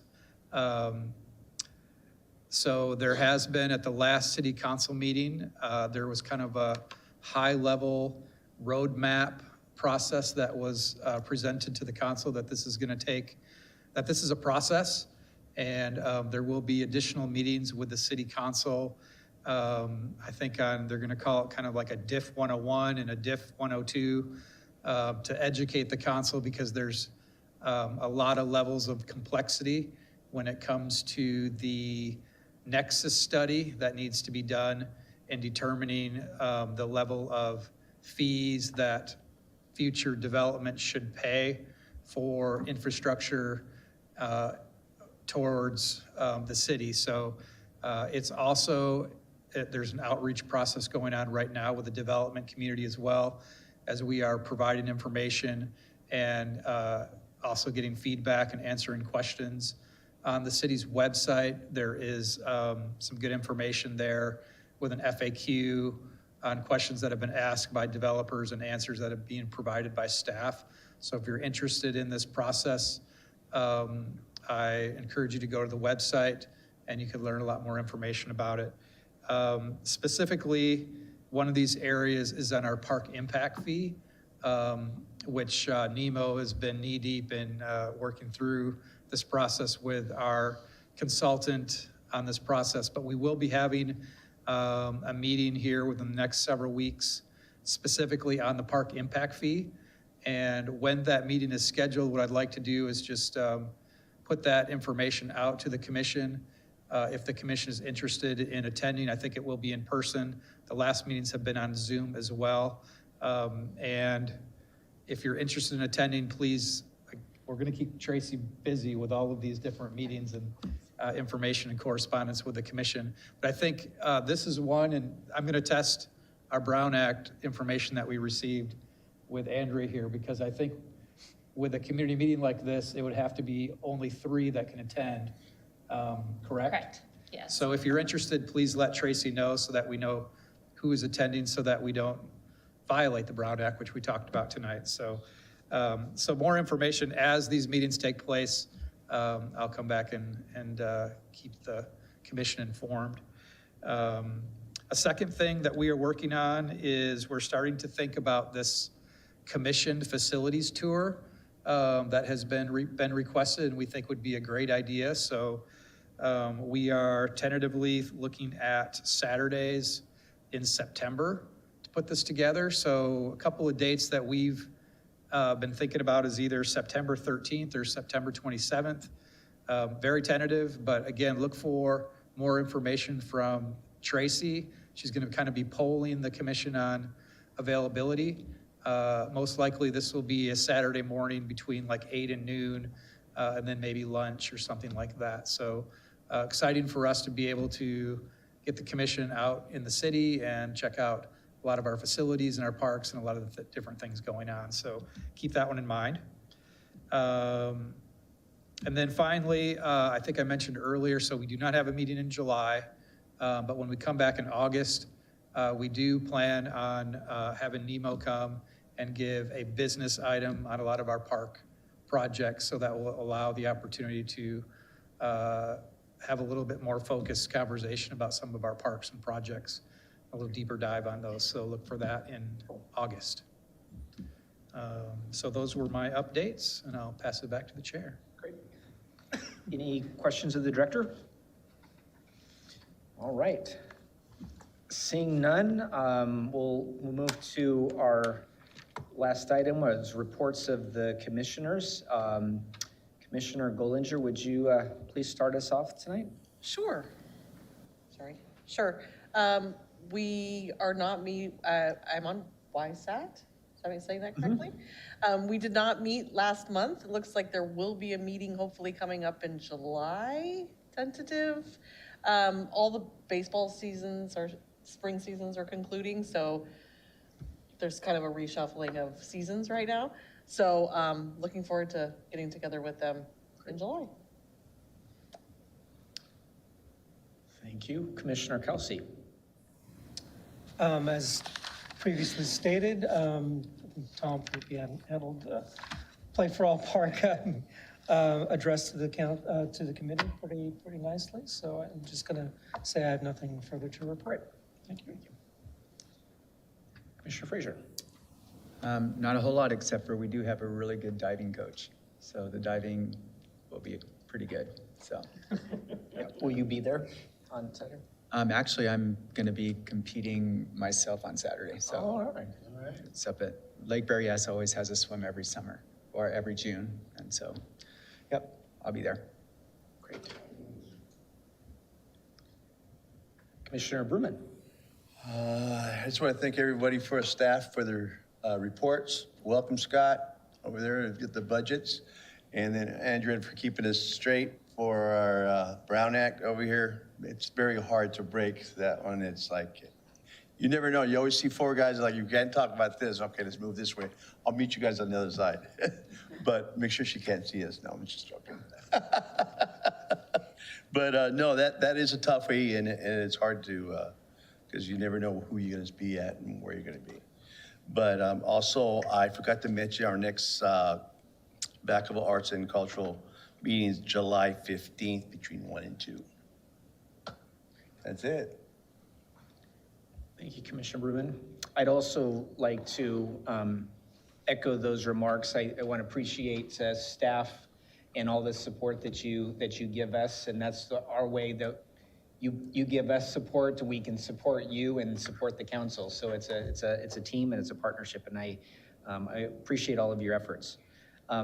Just a few things. I had a great time attending Fiesta Days. I thought that was a really great event. Attended the parade and thought that was really a lot of fun. And I'm looking forward to the Creek Walk concert series. I've got every one of them on my calendar, and I encourage everybody to attend. Those are just great community events, some of my favorites. I wanted to share with everybody, I actually visited, I was in Boise, Idaho, and took an opportunity to visit the Ada County Eagles Idaho Bike Park. And Judd, who's one of our consultants, I think actually designed that park. And knowing that I was there, I actually took some opportunity to go see it. And it's 200 acres, and they have, part of the park is at the ground level, but they have the benefit that it actually goes up into the hillside. But it was so much fun to see little toddlers going over moguls with mom and dad watching, and then watching these huge trails just tearing it up. And I wanted to have a bike so bad because it just looked like a lot of fun. So I'm even more excited about our bike park. And Judd just impressed me tremendously on his knowledge. And so if we can even replicate just a little bit, a portion of that park, we're going to have a great time. And then I think that was part of the motivation. I actually just recently bought a bike myself. So I am spending a lot of time bicycling the city and looking at our trails and our parks through that way as well. So it's been a great opportunity to bike and then visit parks as well. So I'm looking to continue to do that more. And then lastly, I just wanted to add an announcement that the Southtown Collaborative, which our guest here tonight, Joan, is a member of, and it's one of our neighborhood associations, is hosting a family fun day at Magnolia Park on Saturday, June 21st from 1 to 4. So they're using, that neighborhood association is using our park facilities to have this fun day. So I want to thank staff for supporting all the neighborhood associations and whatever we can do to support them in their efforts. I think these are great opportunities for neighborhoods to bond, to get to know each other a little bit more and bond and have some great time. So just wanted to thank staff for that and make that announcement.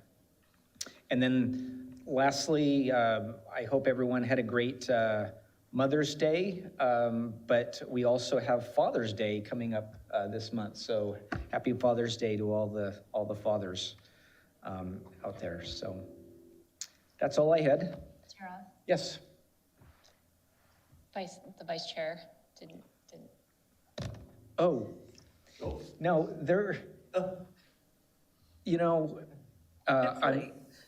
it's late, and Andrea did a great job of reminding me. Thank you for supporting the chair.